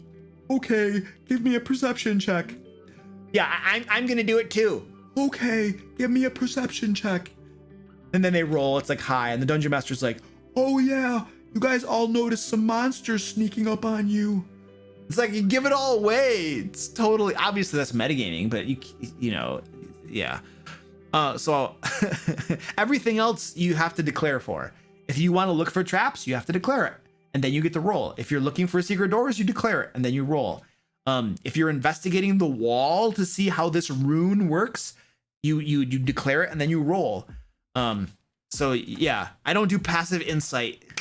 If you want to try to get a feel for a dude, if he's lying to you or not, tell me. I'm not just gonna be sitting there while you're just like, and the dungeon master's checking things. Oh, by the way, according to your passive insight, that guy's lying. Oh, dude, at some point the player's got to play the game and talk and say they're doing stuff. Not just have the dungeon master running everything through passives. You know? Gosh, dungeon masters do enough work without having to like check all the passives on everything, man. So I don't do that. What we want to do. The dog pile. Yeah. Though this is my simple solution for dogpiling on dice. Group checks. Essentially, if one person's like, oh, I want to look for secret doors, and then other people want to do it too, the one person rolls with advantage. And that assumes that everybody in the group is helping to look for secret doors. And they roll with advantage. And that's it. So we don't have like 5 different rolls, which you're guaranteed with 5 rolls to get one that's high. And then the barbarian, I don't know how it happened, but the barbarian just knows what that spell is. Just crazy, right? No, it's called chance luck and rolling dice. So yeah, if instead of dogpiling, just one person rolls with advantage. Boom, you're done. It's the easiest way to do that. What do you do when players want to fight everything in the dungeon? Let them. A case in point was the Mind Flayer in Waterdeep Dragon Heist. You let them fight it. It's a monster. Wizards of the Coast, in their infinite geniusness, put a Mind Flayer and an Intellect Devourer in a level 1 adventure. So if your players run across that, let them fight it. Don't stop them. Let them fight it. And then when they die and they TPK and they're just like, they're crying in a corner, you can just pass along, some folks over at Wizards Twitter handles, so they can be like, why did you kill my character? Or you can give them their email address or something. Why did you kill my character? I don't know. If they want to fight it, let them fight it. I'm not gonna anything. I sometimes put crazy stuff in front of my players that probably are way too hard for them. If they want to fight it, they can fight it. I'm not gonna try to stop them. They want to fight everything, they can fight everything. Get the salt shaker. I don't know what that means. What does that mean?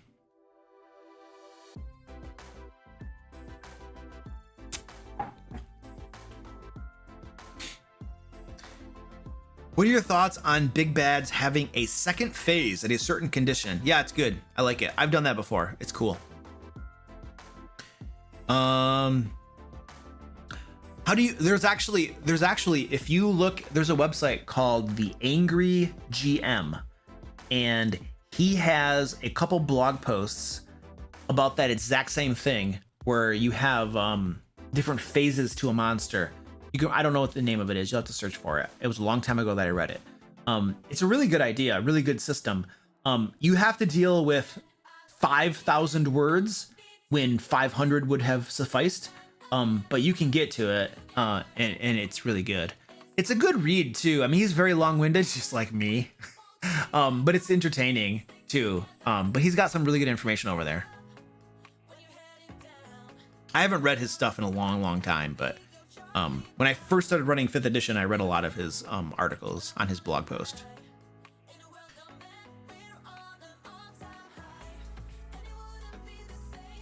Have you heard of the Illrigger class? Yes. And which subclass would you use and like the most? Nope, I haven't heard that much about it. I've just heard about it. Nadoku, how do you implant a plot hook for a side quest without giving the impression of how convenient? You don't. You just roll with it. It's life. Your players know the plot hook when they see it. Your players know a side quest when they see it. I have my Curse of Strahd players make fun of how many quests they have. It's like, oh, just add that to the quest log. They have like 10 quests that I've given them that they could go do. You know, I don't try to hide it. It's like at some point, you know, you're playing a game and you're just gonna recognize those things. And it is what it is.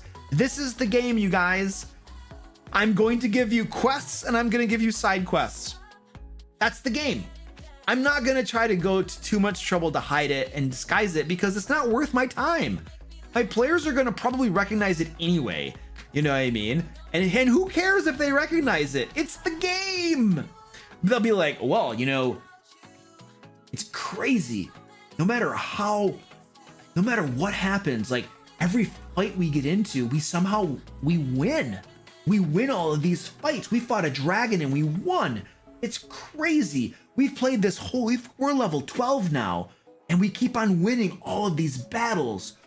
Wow, this is convenient. How is that? No, it's a game. At some point, you can't evade the fact that you're playing a game, and it's not worth trying. You know, you have to embrace all aspects of it. You have to embrace the game aspect of it, and you have to embrace the role-playing aspect of it. Both of those things live in harmony together. You know, you don't eschew one of them. They're both together and they coexist, and it's fine.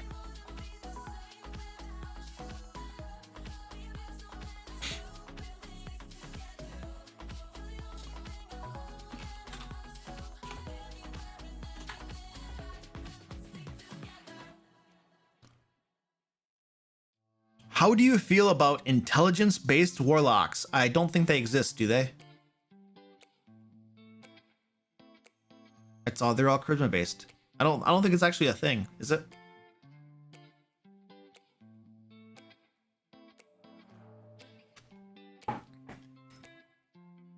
So it's like, okay, let's just start making your primary skills whatever you want them to be. It sounds like something that min-maxers would just have a field day with. What other games or systems interest you? Call of Cthulhu. I love Call of Cthulhu. I've only played it a few times. Every single time I've played it has been a blast. So there's homebrew for it. Oh, is there? There's homebrew. Yeah. Well, it might be fun. It might be cool. But it's going down that road, you know, of your stats don't matter at all. You could be a strength-based wizard if you want to, and your spells are dependent upon your strength. So it's like, it's a slippery slope to everything becoming homogenous and having no meaning whatsoever. So does it make sense that a warlock could be intelligence-based? Sure.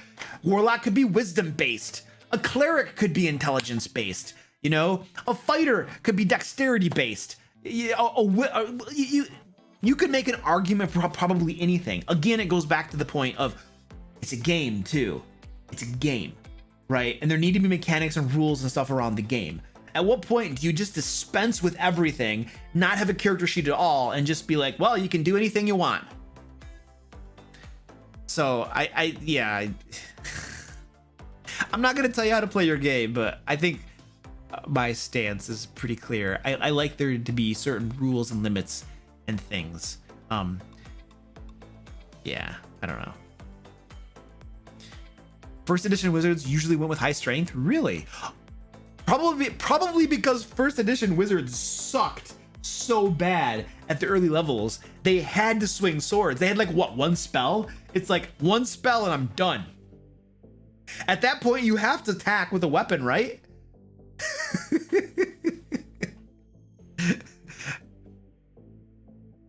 It's a slippery slope back to 4th E. Yeah, where everything is homogenous. Everything is the same. Everything is the same. Whether you're a wizard, a fighter, or a cleric, you all have certain powers, certain number of uses of them, and they're all more or less the same potency. So it doesn't really matter what you play, does it? Nah, it's all the same. Yeah, you go back to that route. Oh, to carry loot and torches? Oh, really? Interesting. I've played like first edition and stuff like that, like I think one time at a convention. I loved it. It was amazing. The guy I ran it for, the guy that ran that adventure for us, what is his name? Larry Hamilton is his name. He actually has a YouTube channel called something follow us and die or something. Follow me and die. I forget. It's a small YouTube channel. But he ran that game and I had tons of fun. He ran a first edition game and then he ran like an AD&D game or something. He ran like the original version of it too. It was really, really cool. Gygax has gone on record saying he hated wizards. Oh, really? That's interesting.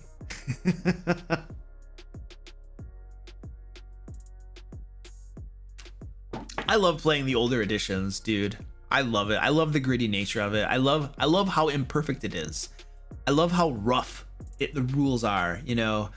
It just has this like very cool, like old school vibe to it that just appeals to me. I don't know. I like it. I don't know to what extent I would enjoy playing a long-term campaign using the early rules. As going to a convention and playing it and just having fun, awesome.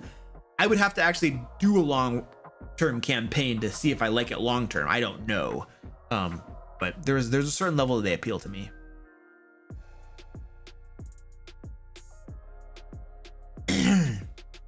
Have you implemented a sanity stat and madness in your RPGs before?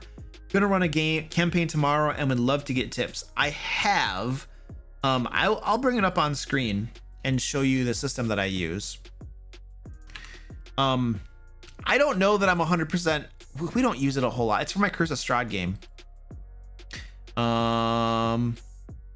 Let's see. House rules, other stuff. Lingering injury, sanity points. Here we go.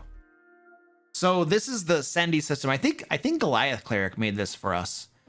I'm not gonna go over this a whole lot. I'm just gonna put it on screen here, and then I'm gonna blow it up and I'm gonna scroll it, and then you can like come back and watch this later if you want to like just jot it down or something. So just copy this and use it if you want to. I'm just gonna do a little scroll here. And then you can come back later and write it down if you want. But this is the system that we're using. Oh, there's another table. Okay. I'm gonna keep scrolling. We don't use it a whole lot. It doesn't come up a whole lot.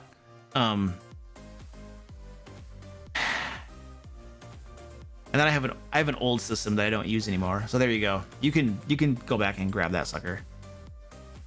I don't use it a whole lot, and it's not that I don't like the system itself. I don't like the extra baggage that more systems add to the game. You know, like the core of 5th edition is pretty cool, and I like the way it works. And every time you add another system onto the game, another thing you got to do, another thing here, another thing here, there's always a certain amount of bog that it adds to the game. It slows things down. You know, every rule system that you add inflates that bog and slows things down a little bit. You know, so it's like there's a balance. You know, at what point is the added benefit of the rule system worth it to justify the slowdown, the bog, you know? And I don't know, I'd rather just run a smooth, streamlined, quick game without a whole bunch of extra rule systems that slow things down. So I tend not to be a big fan of adding extra rules and other things on because it just slows things down.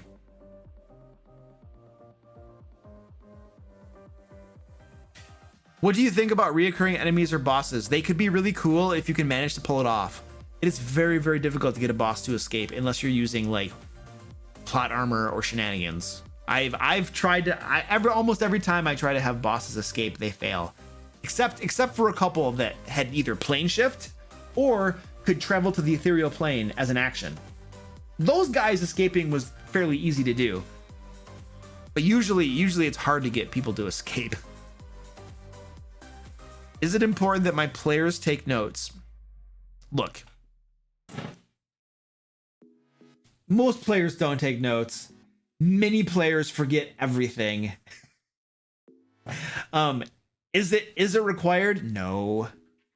Would it be helpful for them? Yeah. Would it make the game a little smoother for you? Maybe. Is it important?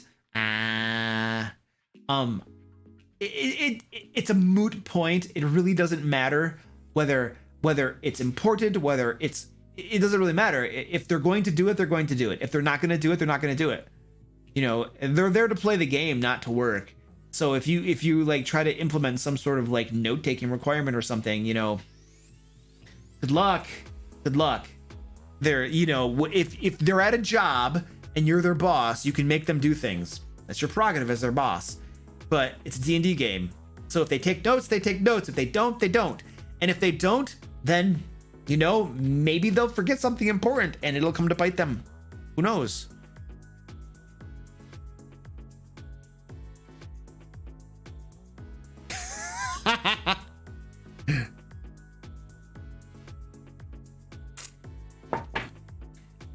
How do you feel about the custom legacy options in Tasha's Cauldron? What are the custom legacy options? I forget which ones those were.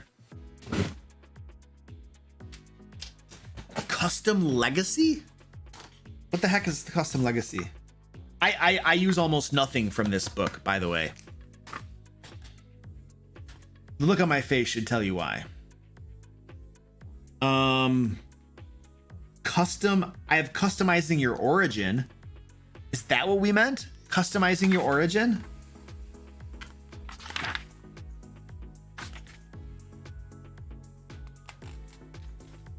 Custom lineage? No, I don't use custom lineage. That's garbage. That's the one, right? Yeah. No. Almost all of the customizing your origin stuff in Tasha's I don't use at all. I don't use that stuff.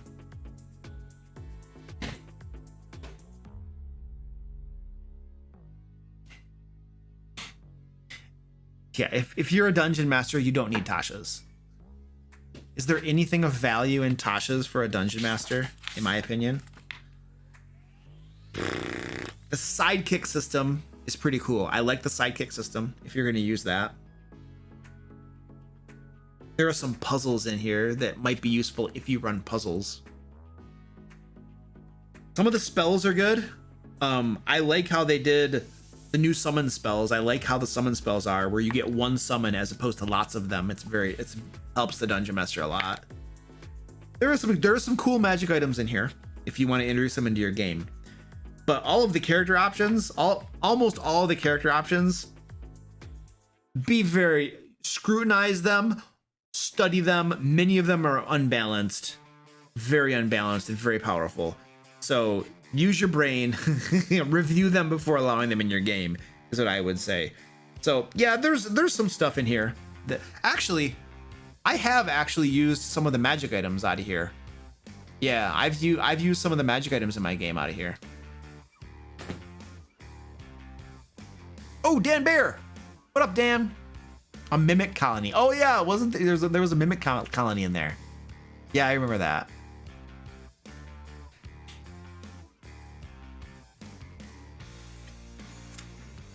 Yeah, well, players will love the new classes and subclasses because they're super powerful. Players will always love that stuff. That's why Wizards does that, to incentivize them to buy the book. How do you feel about players wanting mounts in your game? I don't have a problem with that. Go buy some mounts. Go buy some horses. That's fine. And then you get to figure out what you do with them when you go into the dungeon. And when you're fighting on horseback and you're wearing plate armor and the enemy discovers that it's easier to hit your horse than to hit you and they kill your horse. I have no problem with players getting mounts.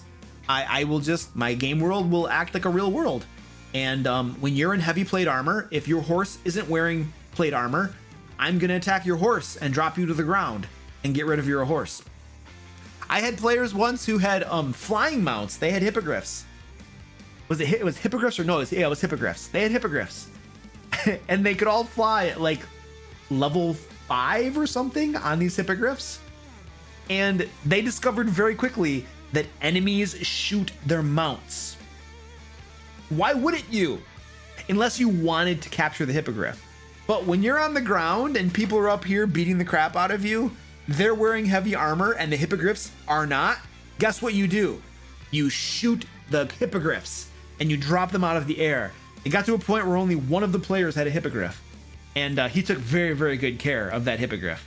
Made sure nobody harmed him, kept him in his stables. He almost never had the hippogriff with him on an adventure. He would let the hippogriff stay in town, and he'd pay a stable person to take care of it and stuff while they were out adventuring, so that it wouldn't die.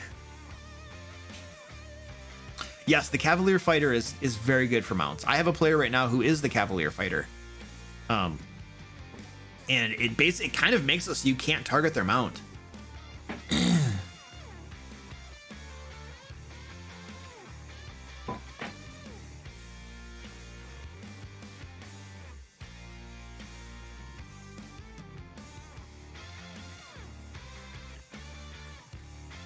Ooh. How do you react as a DM to one of your players always saying, "I don't know what is going on," and then asking them what they would like to do? If the player doesn't know what's going on, I would want to know why they don't know what's going on. Are you not paying attention? Are you on your phone? Put your phone down, dude. Like, why would they not know what's going on? Am I not being clear in my descriptions? Like, was there something confusing or something? Or was there something you didn't understand? Like, if they weren't paying attention because they're on their phone or some horse crap, well, then that's a different thing, right? That's a different thing. But if they just legitimately don't understand what's going on in the game, then I'll probably clarify things to help them understand. Yeah, because I want them to understand. But if they're on their phone or something, I'll be like, well, there's a reason you don't know what's going on, dude. That phone right there. And then we'll keep playing the game. I'll probably just leave them with that. Depending on how I feel. What's my gripe with Tasha's player options? It's power creep, 100%, yeah. It's the standard power creep that they always put into these books. You know, so here's what's going on, basically. Wizards is a company. They want you to buy their books. They have been doing this a while. They know what incentivizes consumers to buy products. They know what will make people buy new character options and buy new books because it's more powerful. You're gonna have a more powerful character. That's a big incentive for many players. Now, there are some players who don't care about that and they just want flavor and they just want new options. Well then we're selling to them because we're giving you new options. But for the people who are incentivized by power, Well, now we're selling to them because they're, especially if you're in something like Adventurers League, you know, and once a book comes out, it's gospel now, and you can play anything in that book, and then boom, everybody now just got more power because you got to play by these rules in the Adventurers League and stuff like that, you know. So the power creep happens. It's an intentional thing that they do, 100% intentional to sell books. It is. Now, they don't say that explicitly. They couch that in languages. Like, they'll say things like, literally, one of the developers said something along the lines of, we want players to be excited about the books. We want them to be excited about the books, or we want there to be things in the books that they would be interested in playing, or something like that. Yeah. You can do that without making them super powerful. You can. You realize that, right? So it's intentional. It's also, it's probably all. This is a little bit more like, I'm not sure, but part of me is also wondering, to what extent do you do that power creep intentionally to break the game, to then be able to justify 6th edition? You know, once we've released enough splat books and things that have caused the power creep and all the different combos, and now the game becomes broken and messed up and doesn't work anymore because we keep on releasing this stuff. Oh, that justifies another edition. It helps to justify another edition. So I don't know if that's intentional or not. That's just me thinking, you know. But making things more powerful, power creeping to sell more books, that's a thing. 100%. That's intentional. No doubt about that.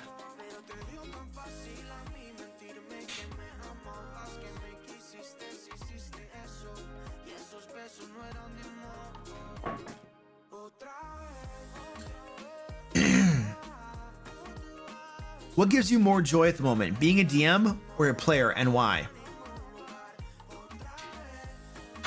Being a dungeon master is always going to be more satisfying to me.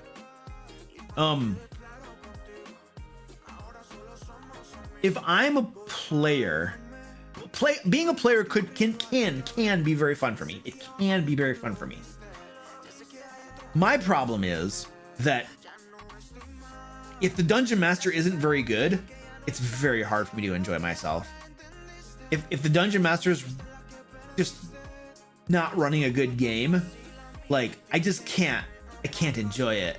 I'm just sitting there the whole time. I'm just like, oh my gosh, you're doing such a bad job. You shouldn't be doing that, this and the other thing. You know what I mean?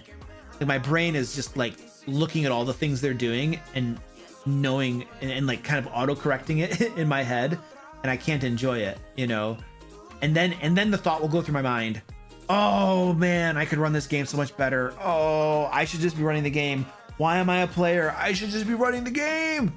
You know, so, but, you got a good dungeon master, then I have fun, and then I enjoy myself, you know, and then it's lots of fun. I love not having to prepare anything from time to time, and just being able to show up and roll dice and kill crap, you know. That's enjoyable to me too, you know, from time to time, but it can also get very boring to me. One of the things I like about being a dungeon master is that I'm always playing the game. Always.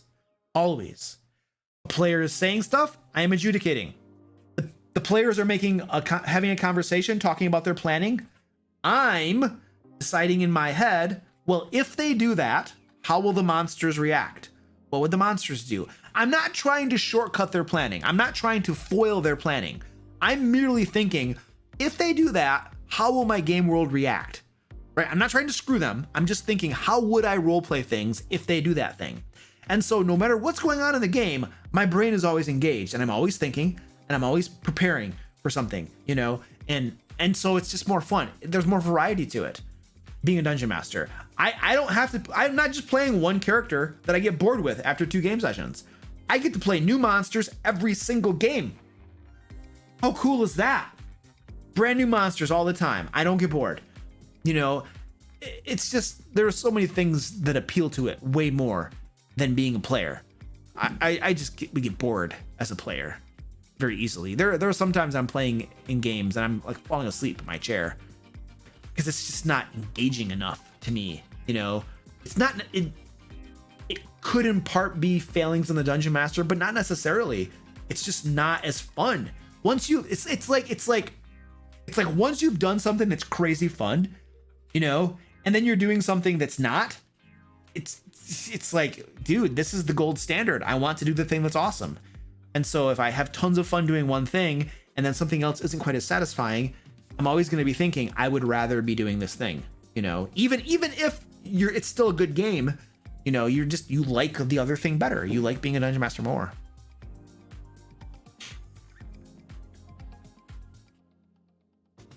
Yeah, that's true. Style is a consideration as well. So the dungeon master might not necessarily be a bad dungeon master, but they're not running the type of game that I feel that I'm interested in. And so, yeah, it's a different style of game. Yeah. What is my cat doing? Squirty Pie. What is that? Orange. What are you doing? What are you doing? My cat Orange is just going crazy. He's got the zoomies. What's going on, buddy? He was just zipping around the place, running around. He's got the zoomies, man. I loved being a player until I started DMing twice a week. Yeah.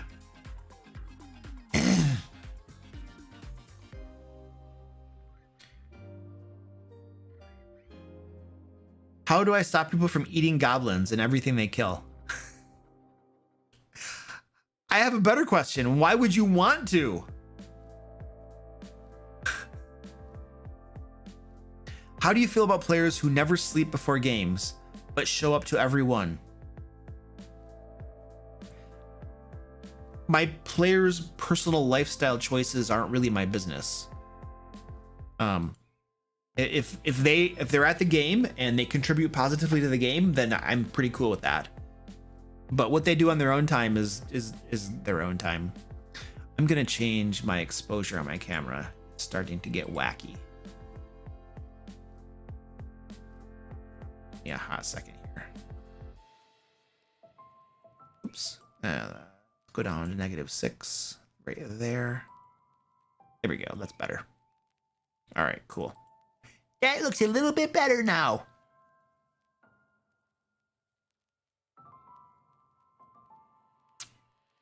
What do you think about phones or tech on the table? As long as it's not a problem, I don't care. I have players who have one player when we're in person brings a laptop because he uses D&D Beyond and he has everything on his laptop. And is he going to non-D&D stuff on his laptop during the game? If he is, I can't tell because he's engaged, he's paying attention, and he's playing the game, so I don't care. I have other players who have their phones and they'll look at their phones from time to time. Are they on Facebook or something else? Probably. You know, they might also be looking up something on D&D. I don't know. But as long as they're paying attention and they're engaged in the game, and I don't have to repeat myself, and it's not a problem, I just don't care. Because there are so many, there are lots of cool things you can get on your phones and laptops and stuff that will help you play the game. So I'm not going to be like, no phones. I'm not going to do that, man. Because it impedes them from using tools that are very useful, you know. But if it's a problem, if they're not paying attention, well then yeah, now we got to talk about that because that's not going to work.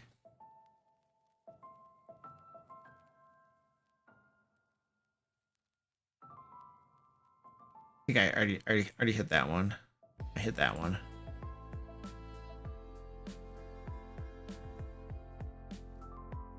What's your take on rolling for character stats? I hate it because I can create OP and or useless characters. Some of my players insist on it. Any tips? Okay, well, first of all, you're the dungeon master, so your players, your rules are your rules. You know, if you don't roll for stats, you don't roll for stats. Like, I don't roll for stats. I use point buy system. That's the way I do it. If I have a player a new player who's like, yeah, I always roll for my stats. It's like, no, not in my game. You don't. You use point buy because I'm the dungeon master. That's how I run my game. I don't care what you want. I mean, I do, but not in this case. Like, this is how we do it. And I agree. Here's the thing. Rolling for stats, statistically leads to slightly higher results. So your characters are going to be a little bit more powerful. If you're using like 46, drop the lowest, and then arrange any order you want. Point buy And then you could have some players who have really good rolls, other players who have really sucky rolls, which I've learned, obviously. Point buy, however, gives everyone a level playing ground. Everybody has the same amount of points. You can put them where you want. You can create your character how you want. Everybody has the same level of power insofar as stats go, which is why I like point buy. Point buy also makes it really easy to create backup characters. I don't have to see you roll your dice. You can just go create it with the point buy and we're good to go. So there are lots of reasons I like point buy, and I've just settled into using point buy. And I don't. Here's the thing. When I am a player, I enjoy rolling the dice to make my character because I have a chance of getting better dice rolls and having a really cool character. When I am a dungeon master, I want point buy. There's separate motivations and desires. The dungeon master oftentimes wants one thing and players want something else. You know, it's just the way it works. Yeah, I use standard 27 point buy system.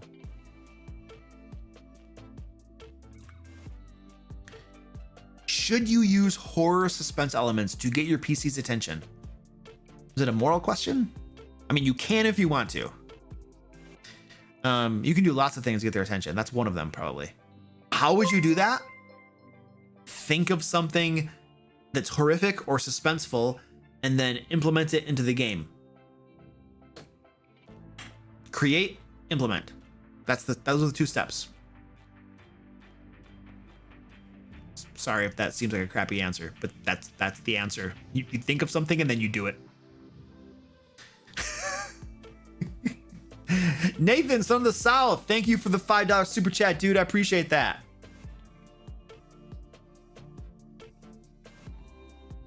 I agree the new books definitely have power creep, but I look back at the player handbook and read the Totem Warrior Barbarian's Bear Totem. They can get level 3. Yeah, it's good. The Barbarian Bear Totem is very good. You get immunity to, when you're raging, immunity to everything except for psychic damage. Paladin's a very powerful class too.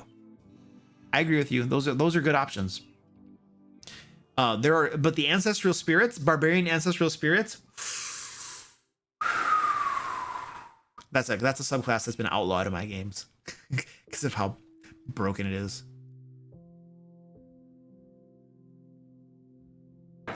And we're out of coffee. Boom. I think it's time to do our cat trip.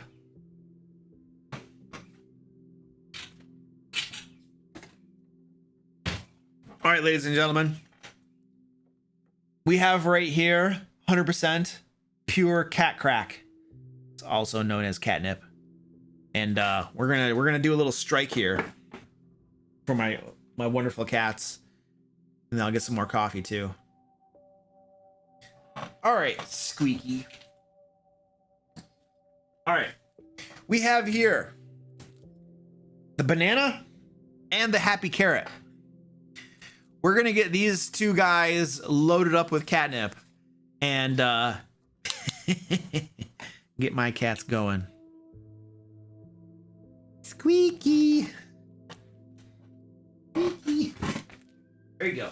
There's one. And we get the happy carrot. Happy carrot. All right. I will be back in a hot second. Matt, I see your question. I'll get that in one moment. I'm gonna go get some coffee. Bio. I'll be right back.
What are you doing with the banana? What are you doing with the banana?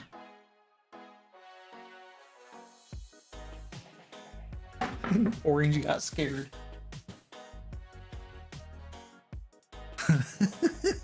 They love that happy carrot.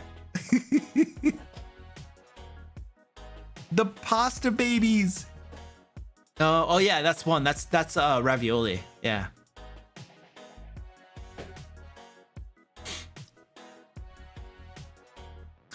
How do you handle if the players ask about important information they didn't take notes on? If the information is critical to the quest, to the game, I'll give them the information, because I'm not gonna just be like, I'm sorry you didn't take notes, too bad, and then have them struggle through something and have it negatively impact the game. So if it's something important, I'm gonna tell them. If it's something that's not that important, like if there was an NPC whose name they forgot and it's not that impactful, but does have some negative consequences, I'm not gonna tell them. That's their problem. So it really depends on how important I feel it is, what I'm gonna do. I'm not gonna impede the game by just being stingy with information. Squeaky's loving that carrot. He's like, I love my carrot. What is your opinion on the best class to play? Paladin is very, very powerful. If that's what if your definition of best is powerful, Paladin. If your definition of best is what I have the most fun playing, then that could be anything. I personally love rogues. Rogues are so fun. I love rogues. They have good damage output. They have social skills. They have exploration skills. They have utility skills, opening locks, searching traps. All rogues are so fun to play. There's never a part of the game that as a rogue you can't engage with and play the game. You know what I mean? You're always doing stuff that's useful to the party, no matter what situation you're in. So I love rogues. Tons of fun.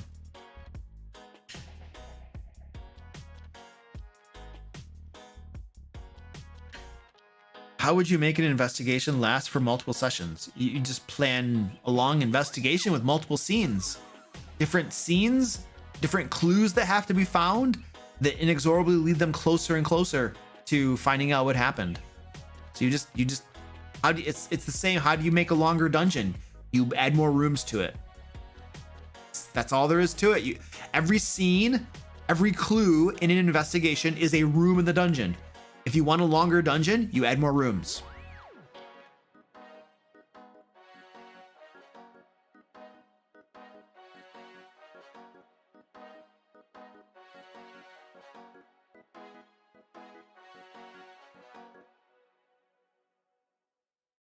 Oh, I had a super chat. Let's do that.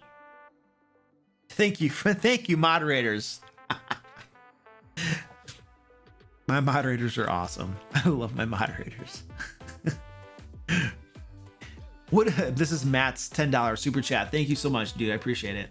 What is your opinion, or how do you have a conversation with the DM that has the motto, because I'm the dungeon master, that's why, when it comes to all their rulings, fair or unfair?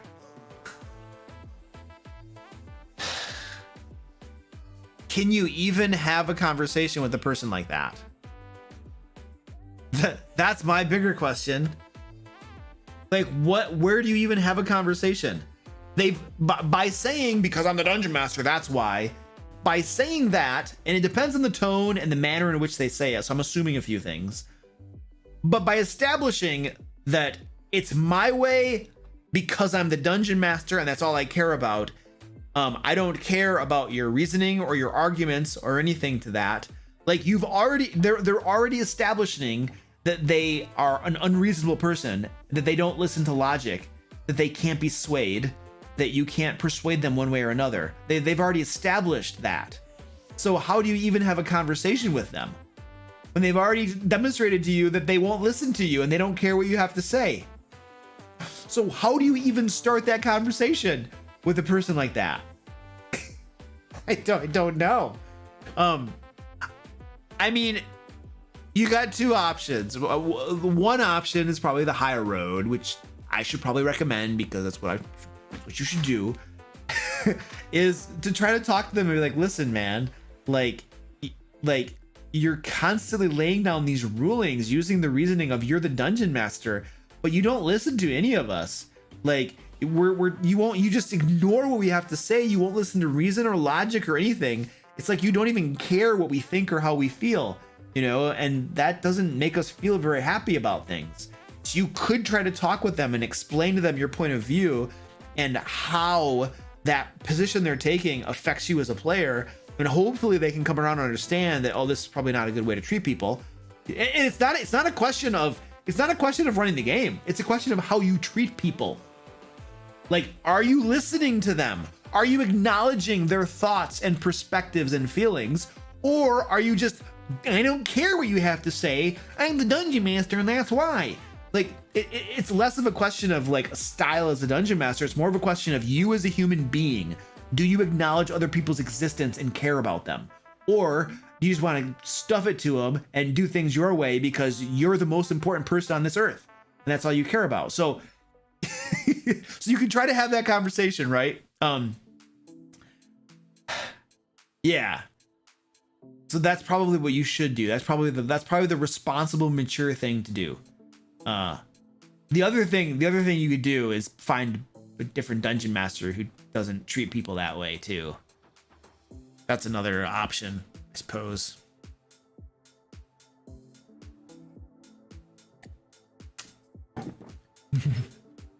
Orange is having, oh my gosh, look at him. He's like, oh, look at my bald belly. I got a bald belly. We're shaming. Oh, he's gonna roll. But Orange, what are you doing? I gotta lick my butt. Okay, that's no longer appropriate. Thank you, Orange, for getting us demonetized. So Matt, I don't know if I helped you, but I gave you an answer. How do you deal with players that won't accept DM rulings? This is like the opposite of that question right there. Oh man. Okay, hold on a second. Oh, this is perfect. This is like the total opposite of it. So on the one hand, you have the dungeon master who's like, it's my way or the highway. Shut up and take it. And then the players are just like, yes, sir. We're gonna get some more, right? Yeah. And then on the other hand, you have the player when a player won't accept a ruling. And so I've had this happen. When the player won't accept a ruling, so my game tables, how I do it. Something comes up and I'll be like, well, you know, this is what I think. And then a player might be like, well, you know, have you considered this? What about this? Or blah, blah, blah, blah. They'll present their case. I will listen to their case. I will consider their case, and then I will make a ruling. Sometimes I am swayed by their case, and I will rule in their favor. Other times I am not, and I do not rule in their favor. But I listen to them, I acknowledge their point of view, I try to be fair. If it makes sense and is reasonable and is logical and does not have ulterior motives, sometimes there are ulterior motives and you gotta be wise to them, then I will rule in their favor and we'll move on. If I don't agree with their logic and I feel differently, I won't rule in their favor. I'll make a different ruling and then we'll move on. The expectation is that after I have made a ruling, we move on and we play the game. Occasionally, you get a player that's not good enough for them. It's not good enough that I acknowledged your thoughts and your perspectives and your feelings, listened to you, mirrored them back a little bit to show that I understood what you were saying, and then made a ruling and explained to you my logic and why I was making that ruling, even though it wasn't what you wanted. That's not enough to them. They're not satisfied with that. What that player has to do, they have to keep on arguing with you. So it's like, okay, a quick little conversation and ruling has now turned into a big rules argument with a player who just won't let it go.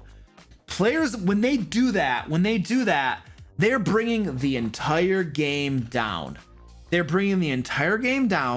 Nobody else at that game table, almost none of the other players, I guarantee you, want to have this big rules argument in the middle of their game. They really just want to go kill monsters and eat nachos and eat pizza, you know, and that's all they really care about.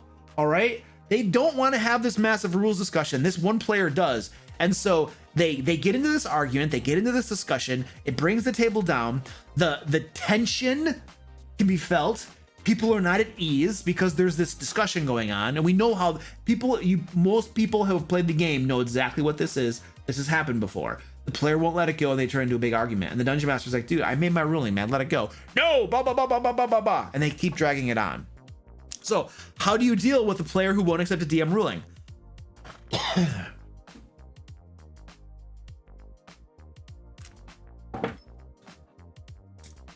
Very, very simply. Whoa, hold on. No. You don't understand. I've made my ruling. I'm done. I'm not changing my mind. No, you don't understand. It doesn't matter what you have to say. You're rehashing the same argument you gave me the first time. I listened to it. I disagree. I'm making a different ruling. This is what we're gonna do for now. That's the way it's gonna be. You need to stop arguing. It's not gonna help your case.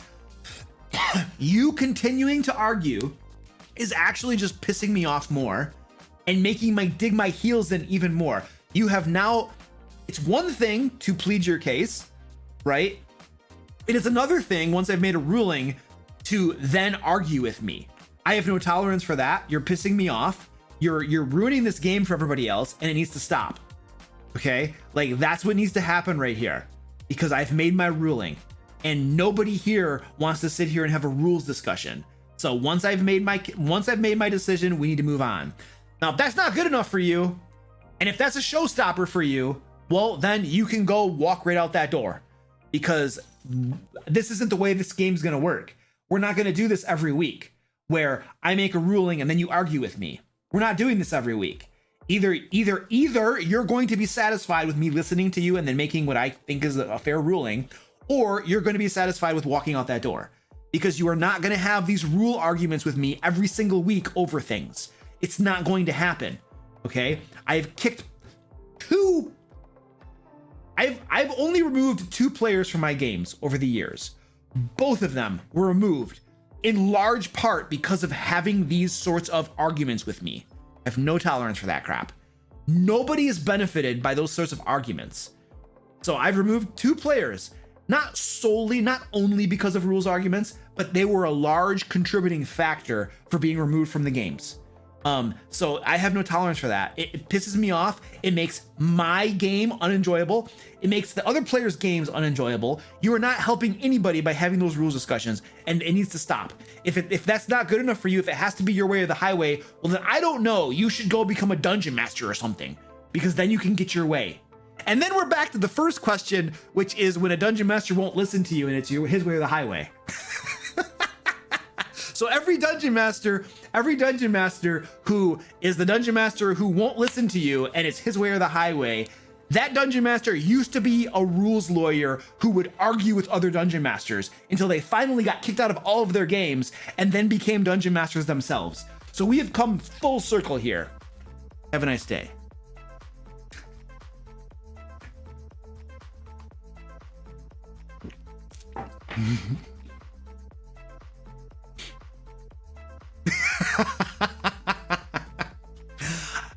Yeah, Theodore, at some point you have to say, because I'm the DM, that's why. But there's a big difference. There's a big difference between listening to players and then making a decision and kind of just ignoring them and making a decision. I don't always rule in favor of what my players want. Ask any of my players. I don't always rule in favor of them, but I always listen to them, and I often do rule in their favor, but I always listen to them. Sometimes they make logical arguments and I go with them. Other times they don't, and I do it my way. And if they have a problem with that, I'm the dungeon master.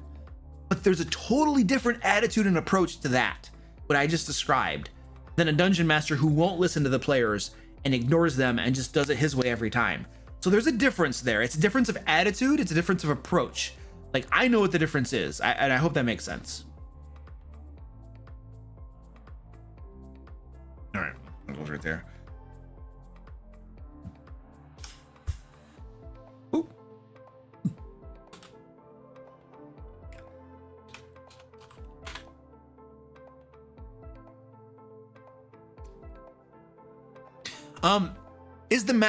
Is Lair magazine only available to patrons? Yes and no. So only my patrons get the most recent issues that come out. So you have to be a patron to get the issues of Lair magazine. However, you can get the back issues over on my store. I have the DM Lair store. I think if you type in !store, it might come up. I'm not sure. I might not have that set up. Let's see. Did it work? Store. I probably need to set that up.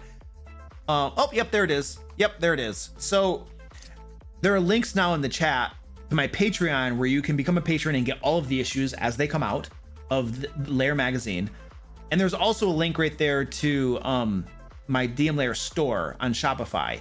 You can get back issues of Lair magazine on the store. So like right now, I think we have like issues 1, 2, and 3 are on the store and you can purchase them. But issues 4 and 5 are currently only available to my patrons. So as like the issues get older, they'll go over to the store. But if you want the most current stuff, you got to become a patron. That's the way it works.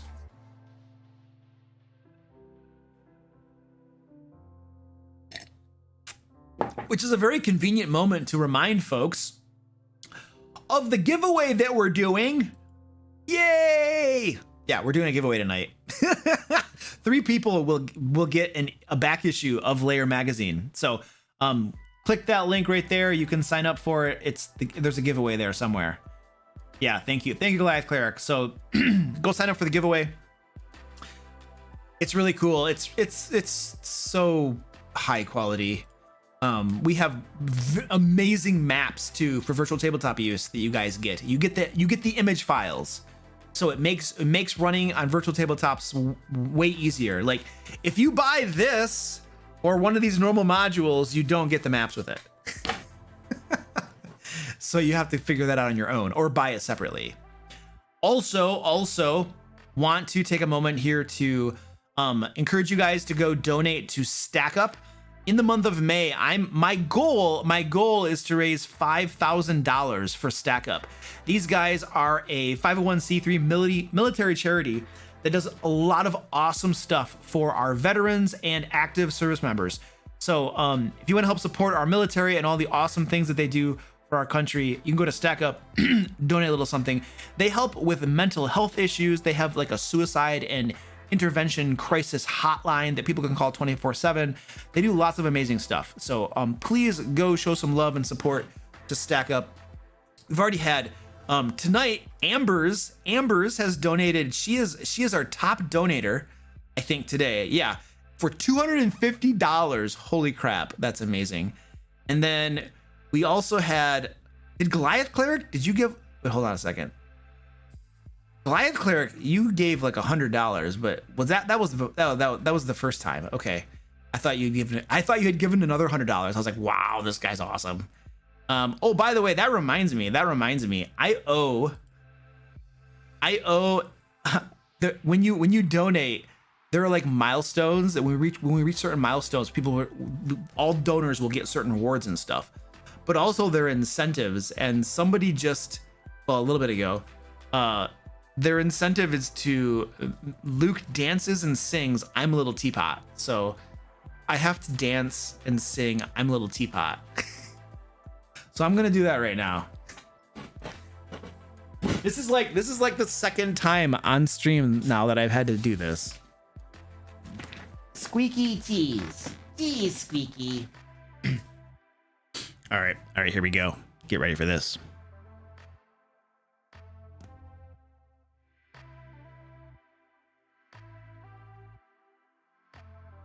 I'm a little teapot, short and stout. Here is my handle, here is my spout. Tip me over and pour me out. Woo-wee. There you go. This is my amazing singing voice.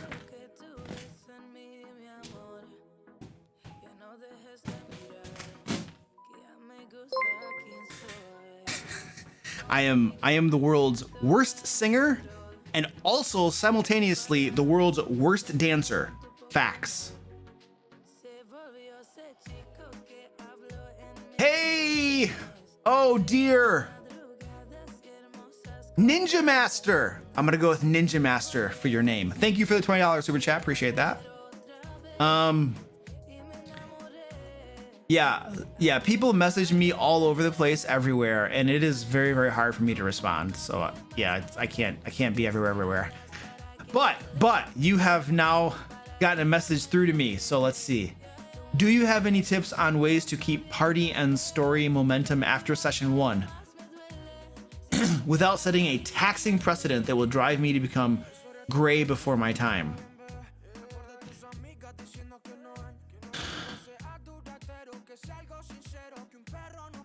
I don't do anything. So my players engage with the game at their own pace, and they do things at their own pace, and I usually don't rush them. So if we're talking about momentum, my players they'll take as long as they take on a quest. Now, I'm not going to influence that. If we're talking about me as a dungeon master, when I'm designing the game itself and I'm designing the quests they're going to go on, momentum is just having new quests that I make with plot hooks that have to do with the same story. So when they get done with the one quest, they get a plot hook for the next quest, and then they just keep on doing quests. So you're just constantly introducing to them the next quest with a new plot hook that then keeps the story going. And when you're designing the adventures in the campaign, you need to think about like, you know, rising action and climax and where you're trying to go with things. So if there's a big bad, you want there to be little lieutenants that they're going to encounter. You want there to be things happening in the game where the big bad is influencing. They have to go fix those things. But slowly over the course of the campaign, they're working their way up, getting closer to actually getting and fighting the big bad. So the lieutenants might get more powerful. They might be getting closer to his physical location. So you want to keep in mind the bigger picture of where the campaign is going, and then you design the adventures so that they inexorably lead to the big bad, you know? So that's adventure design, right? And then you link them together so that there's like a connect the dots and it goes to the big bad. So I don't know. That's how you do the design at a high level, and that will keep the momentum going because they're just gonna keep getting closer and closer to their goal, which is fighting the big bad. So I hope that helps a little bit.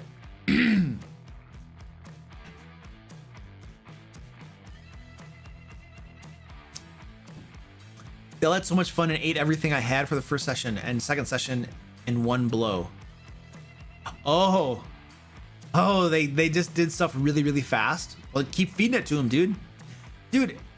Yeah, keep feeding them more. Just keep feeding them more.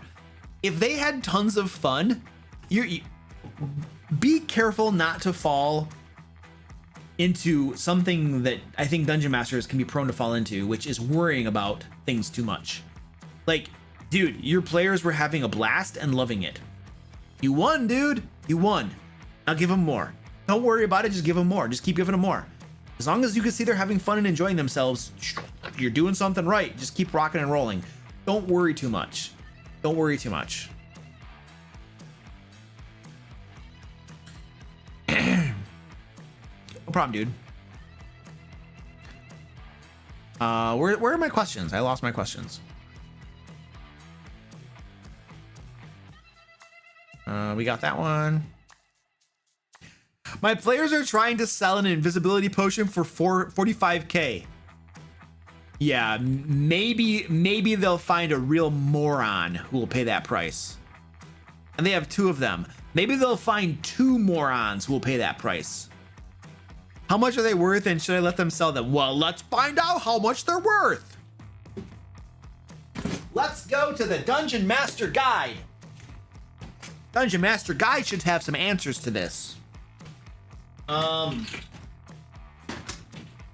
not mocking you. I'm just being dumb.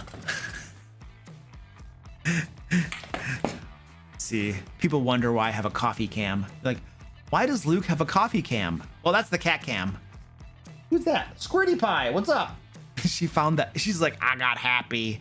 I found my cat toys and the catnip. All right, so if we go to the magic items section in the Dungeon Master Guide, it is going to tell us right here the price of items. And you can see here, and consumables are half price. So let's go to a potion of, what was it, invisibility? We're just gonna look up the potion of invisibility. Whoop-a-bum, ba-bum. Potion of invisibility is very rare. Potion of invisibility is very rare. So according to this table, a very rare potion or a very rare item is 5,000 to 50,000 gold pieces. That is a huge, massive range. Thank you, wizards, for making our lives easy. Consumables are half of this. So a consumable magic item is worth 2,500 to 25,000 gold pieces. Now, I personally, something like a potion of invisibility, I would probably put that down toward the lower range of that. So probably more toward like the 2,500, maybe 5,000, maybe range for that. And that's all that somebody would pay for that. What was your question again? Oh, how much are they worth and should I let them sell them? So according to the Dungeon Master Guide, this gives you a rough thing, but I would even recommend too that go look at Xanathar's Guide to Everything, because it has downtime rules that include selling magic items. I literally would just use the rules in Xanathar's for selling magic items to let your players sell them. And it has rules on prices and stuff too. I would just use those rules. And if they want to sell them, that's fine. Just be reasonable about it and use reasonable numbers and values. And I think Xanathar's is pretty decent. There are some problems with some of the stuff in Xanathar's downtime, like buying magic items has some problems. But most of the downtime rules in there are pretty good. So I would take a look at that. How would you deal with players who look up monster stats during a virtual tabletop game? I'm not. They're ruining their own game. They're ruining their own game. Like, they're just dumb. Like, I'm in a game right now, Descent into Avernus. You have no idea. Look at this cover. Are you kidding me? Look at this amazing cover. Like, this is one of the best alt covers they've made. Amazing. Now, if you take that, you put it next to this stupid cover, you have Descent into Avernus, amazing cover. Tasha's Cauldron of Everything, the worst cover they've made. And I can't read this book. I can't read this book because I'm in a game. I am in a Descent into Avernus game. And if I read that module, I am ruining my own game for me. There's no mystery, there's nothing. It's all ruined. I'll know what the monsters are, I'll know the way to win, I'll know what the PC's motivations are. I will ruin my own game. Players who look up monster stats and even modules during the game are ruining their own game. And that's on them. Now, if it crosses into they're beginning to ruin the game for the other players, then I got a problem with that. Then I got a big problem with that.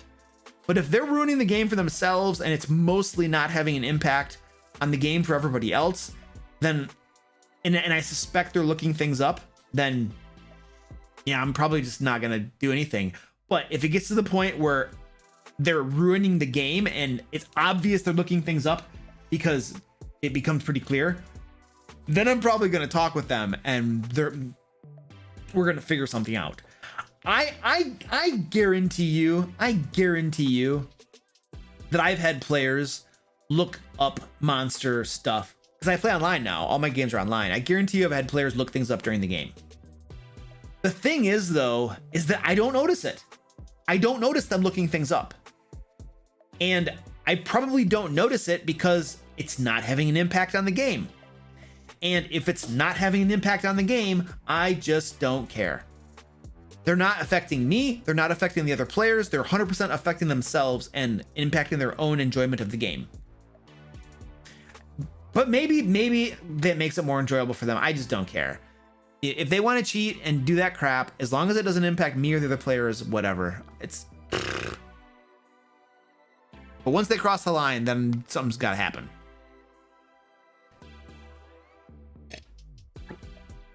Yeah, I do not preemptively change my monsters in case players are looking things up. I do not do that. A lot of people will recommend that. I do not recommend changing your monsters because players might look it up. However, I do change lots of my monsters. I do give them extra things they can do. I change things on my monsters all the time, but it has nothing to do with the fact that players might look them up. That is not my motivation. I do it for me because I think it's cool, because I want to have a better monster, because some of the monsters are lame or boring, and some of the monsters need to get spiced up and made more powerful to stay competitive because players have power creep built into the game. So my motivation is totally different. It has nothing to do with the fact that players look them up. And if I didn't ordinarily change my monsters because I wanted to, I would not do it in response to players looking stuff up. Would never do that. I'm sure many of my players are also dungeon masters, and they know the monsters, and they will recognize when, wait a second, that monster doesn't have legendary saves. Where'd that monster get legendary saves from? Oh yeah, Luke's the dungeon master, and he changed the monster. It's what I can do. My prerogative.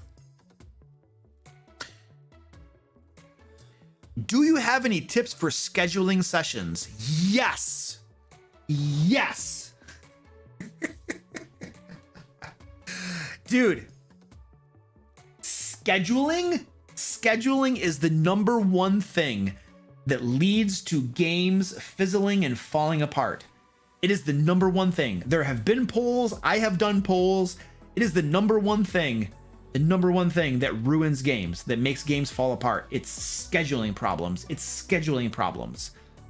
I have basically come to a system that mostly works with scheduling, and it's very, very easy. It's very, very easy. One, we pick a game. We pick a day of the week and a time when everyone can make it most of the time. So all 5 of my players and me, Saturday at 4 o'clock. We can always do Saturday at 4 o'clock. So that's our game, Saturday at 4 o'clock. But here's the other thing. Every other week, I have found that when you always have the same day and time for consistency, very, very, very helpful. That allows people to schedule their lives around the fact that they have a game. So they know Saturday at 4 p.m. is game time. I don't schedule things during that time.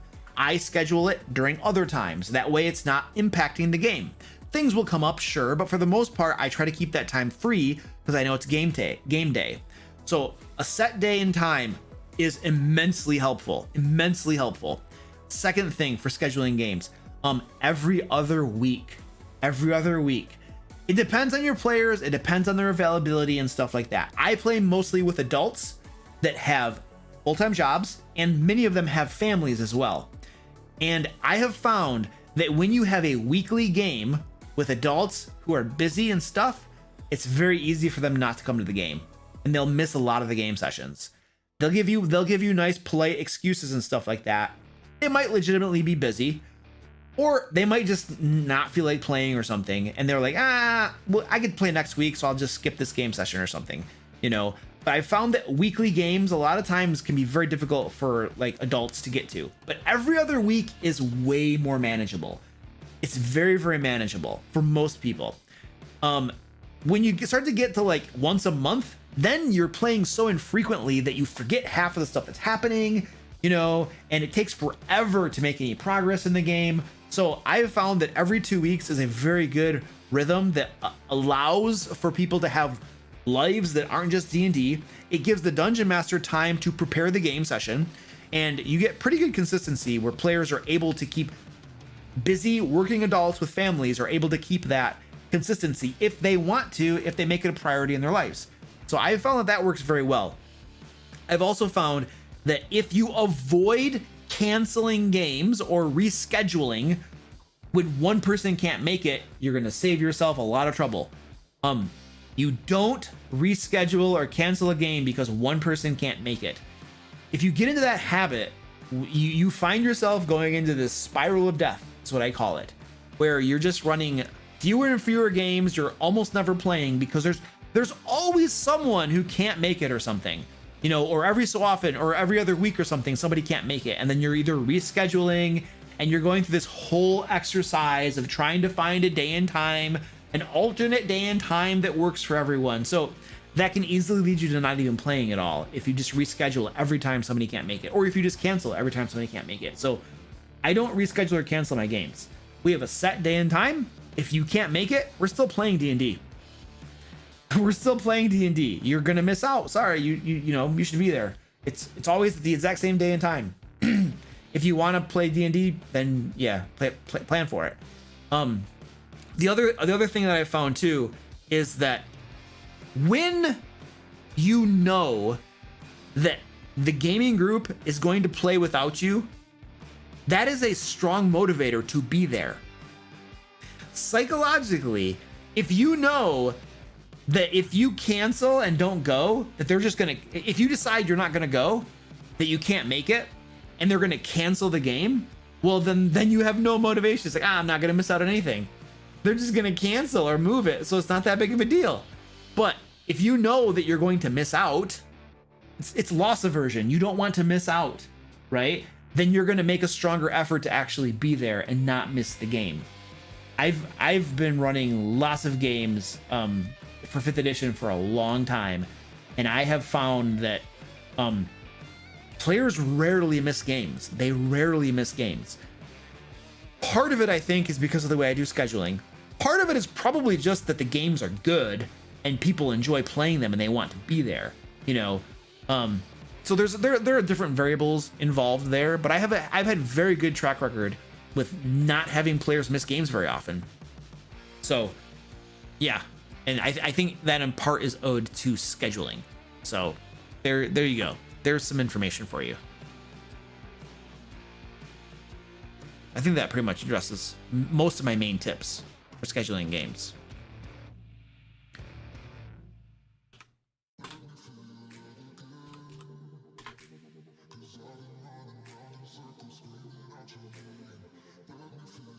Use that FOMO against your players. Yes, you must. Dude, as a dungeon master, you're all about like psychology and like reading people and stuff. Yeah, I totally use that stuff. My group's actually playing right now without me. Dan. I'm sorry, Dan. Are you missing D&D to moderate for me? Why would you do that? Ed is playing Curse of Strahd right now. He's killing his players with werewolves.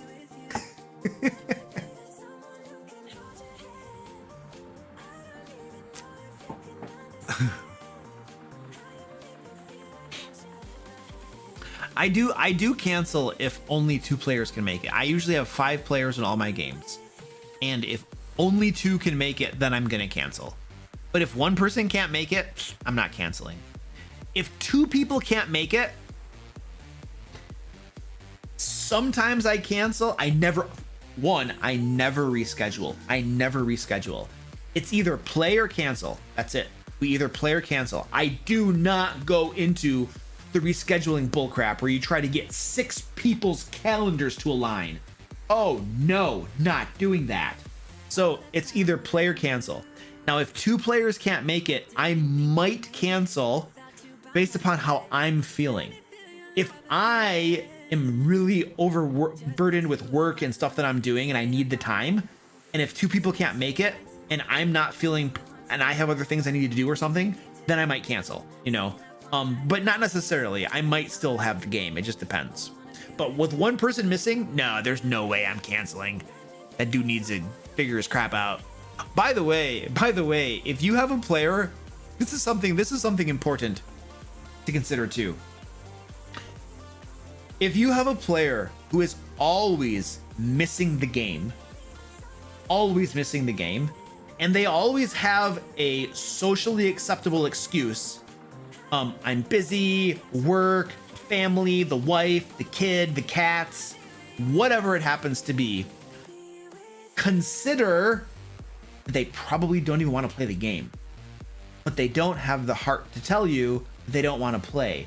So they keep on giving you socially acceptable excuses not to be there. So if you are rescheduling or canceling your game because 1 person in essence doesn't want to play but doesn't have the wherewithal to tell you, almost said a bad word, then it's foolish for you to cancel that game. The person doesn't even want to play. So if a person is constantly canceling or not able to make it and giving excuses for it, consider that. They probably don't want to play anymore. And even if they do, and everything they're telling you is the truth, if you don't have time to be a player, then you can't really be a player, can you? And I'm gonna have to find somebody else to be a player. So that's something else to consider too, because many times people will not tell you the truth. They will lie to you, they will make up excuses because they don't want to make you feel bad. So don't forget that.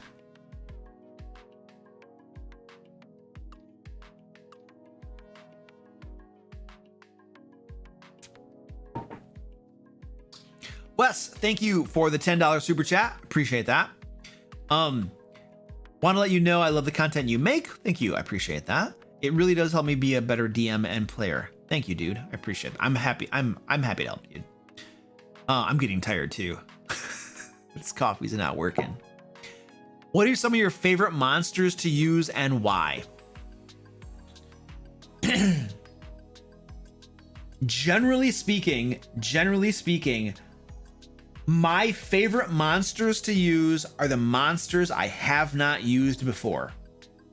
One of the reasons that I am a dungeon master is that I would get bored playing the same character every day. It's ridiculous. How am I going to play the same stupid paladin every game? Oh my gosh, this is boring. The same paladin, come on. So as a dungeon master, I want to play a variety of monsters. So my favorite monsters, I don't have a favorite monster that I love to play that I'm constantly bringing back into the game because I love the monster. My favorite monsters are the ones I haven't run in a game before. Give me a new monster, something different. I love that variety. So generally speaking, the ones that I haven't done before, those are going to be my favorites. Only because it's new. It's something different to do. So yeah, I don't really have a favorite in the traditional sense. I would just get bored with it, and then it would not be my favorite anymore. You know, I can tell you monsters that suck, that I don't like, that are my least favorite, like giants. Giants are like the worst monster in the game. It's a big fat sack of hit points that does damage. Nothing interesting about giants, ladies and gentlemen. You just stand around them and swing your weapons and just wait to deplete their hit point stores. It's just about as boring as it goes. So I always spice giants up and do special stuff with giants when I use them, because as written, most of them are just boring as crap.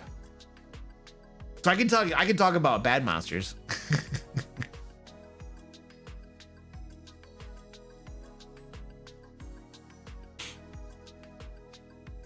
Iron Lord, what's up, dude? How you doing?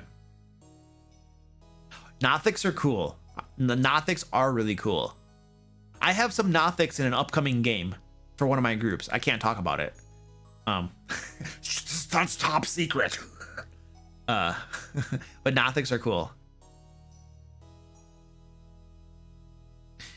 Do you as a DM moderate personal conflicts between players, or do you advise them to work it out of game? If their personal conflict has to do with the game, then I'm moderating it. I'm moderating it. Because if they're having a personal conflict that's impacting the game during the game session, then I want that to be resolved. And I'm gonna try to moderate that and figure that out. One of the things I do in my as a day job is along those lines, conflict moderation, facilitator type crap. That's part of what I do when needed. So if there are two players that have a conflict and it doesn't impact the game, nothing happens during the game, but like after the game they go to the parking lot and fight, I probably don't care. As long as you're not impacting my game, you guys do what you need to do in your personal life. But if they're having a conflict at the game table over something that's happening in the game, then you better believe I'm moderating that discussion. I am not leaving it to two people who are upset at each other to figure it out. They need a moderator. And that's going to be me. So it doesn't happen very often though. It doesn't happen very often.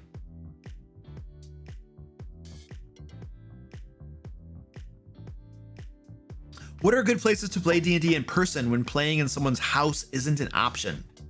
Game shops. Your friendly local game shop. Yeah, go to your game shop, dude. A lot of game shops have table space where you can play games.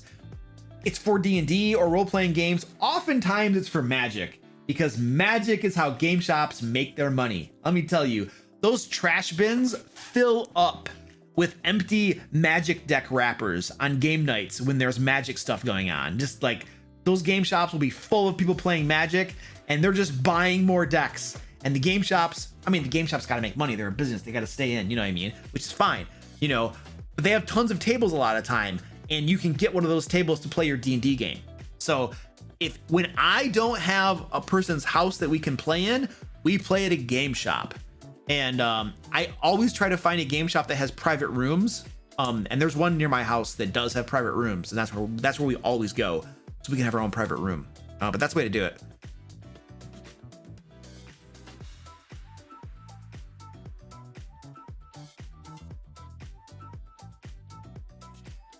What are your thoughts on the last Draconic Unearthed Arcana? The race options seem OP. However, the spell blah blah blah blah looked interesting based on the way it's written. I literally looked at Unearthed Arcana on one of my streams a couple weeks ago, and pretty sure I posted it to my YouTube channel also. Did I? Yeah, I did. I posted the entire review to my YouTube channel. I didn't have any problems with it. I thought they were fine. I felt like the Dragonborn is a little underpowered anyway. And so the new options that made it more powerful, I was fine with that, because the Dragonborn is kind of weak to begin with in the player handbook. So the new options that make it more powerful, I thought were fine. There were a couple things that were a little like, but there was nothing in there that I was like, wah! You know what I mean? But you can watch my whole review on the video. Go watch the video.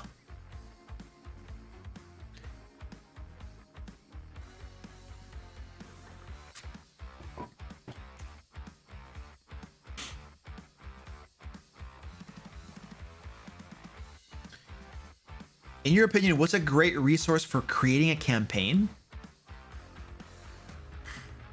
Are you talking about a tool?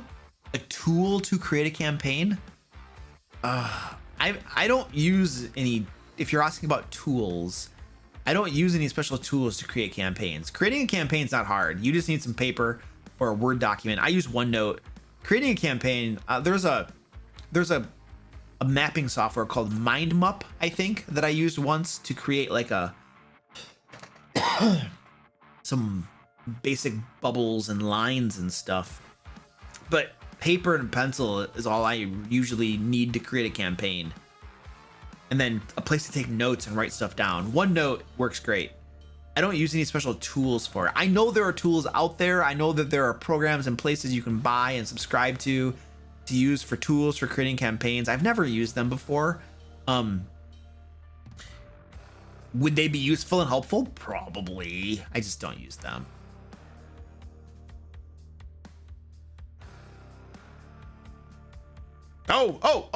Oh, we gotta do our giveaway. Oh, ladies and gentlemen, we gotta finish up our giveaway. Thank you, moderators. I love you. They're like, Luke. I'm like, okay. All right, ladies and gentlemen, if you have not joined our giveaway tonight, please go sign up.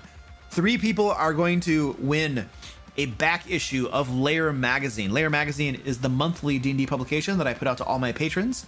It has things like entire 5th edition adventures in it with maps for virtual tabletops, things like new magic items, new monsters, magic item curses, villains with stat blocks, lots of really cool stuff in there. So we're gonna do that giveaway right now. I just want to give folks a couple seconds here to go sign up for that giveaway. Also want to encourage you to support Stack Up. They are a military charity that is doing lots of awesome stuff to help our veterans and active service members with mental health stuff, intervention, crisis prevention, suicide helpline. They do all kinds of awesome things for our folks in the military. So please consider donating a little something. I'm trying to raise $5,000 for these folks in the month of May. So if you could give a little something, I would appreciate it, and they would appreciate it even more. So, all right, let's do our giveaway. Let's do the giveaway. I gotta find it. Oh, there it is. Are other people trying to do the links? Yeah, only moderators can do those commands. Sorry, guys.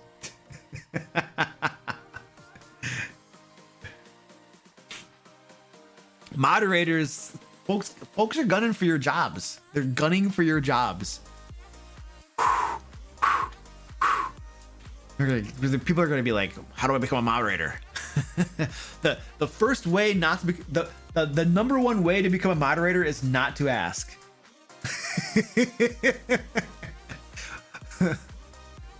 Okay, draw the winners. Okay, drawing the winners. 3 winners to draw. Here we go. Draw. You have tanks? You have tanks. Nice. All right, here we go. It looks like Matt from New Jersey. I think it's Matt from New Jersey. You are a winner. Jason from Florida, you have won. And Jacob from Texas, you have won. So I don't know if you guys are still here or not, but you are winners. I'll be sending you an email with codes and stuff, and then you can get your issue to Lair magazine. Boom. All right. Dan needs more dice. Amazing. Yes. Penguin Butt, you're ruthless but not heartless. I'll give you that one. Barely. All right, folks. We're done. That's it. That's all we got. That's all she wrote. We're done for tonight. I'm ending the stream. Thank you for hanging out. I will see you. Oh, tomorrow we have a video. Yeah, we're done here. I'm over on Twitch every week. I'm over on Twitch streaming. So if I didn't get to your question, and there were lots of questions, you can always come by Twitch and I will try to answer questions. There are a lot fewer people on Twitch, so that means more chance of me answering your question. And then I'm leaving. So thank you so much for hanging out. I appreciate it. I'm going now. Goodbye. Look at all these moderators just throwing this stuff. Yay. All these links, all the beautiful links. All right, bye guys. Ending the stream.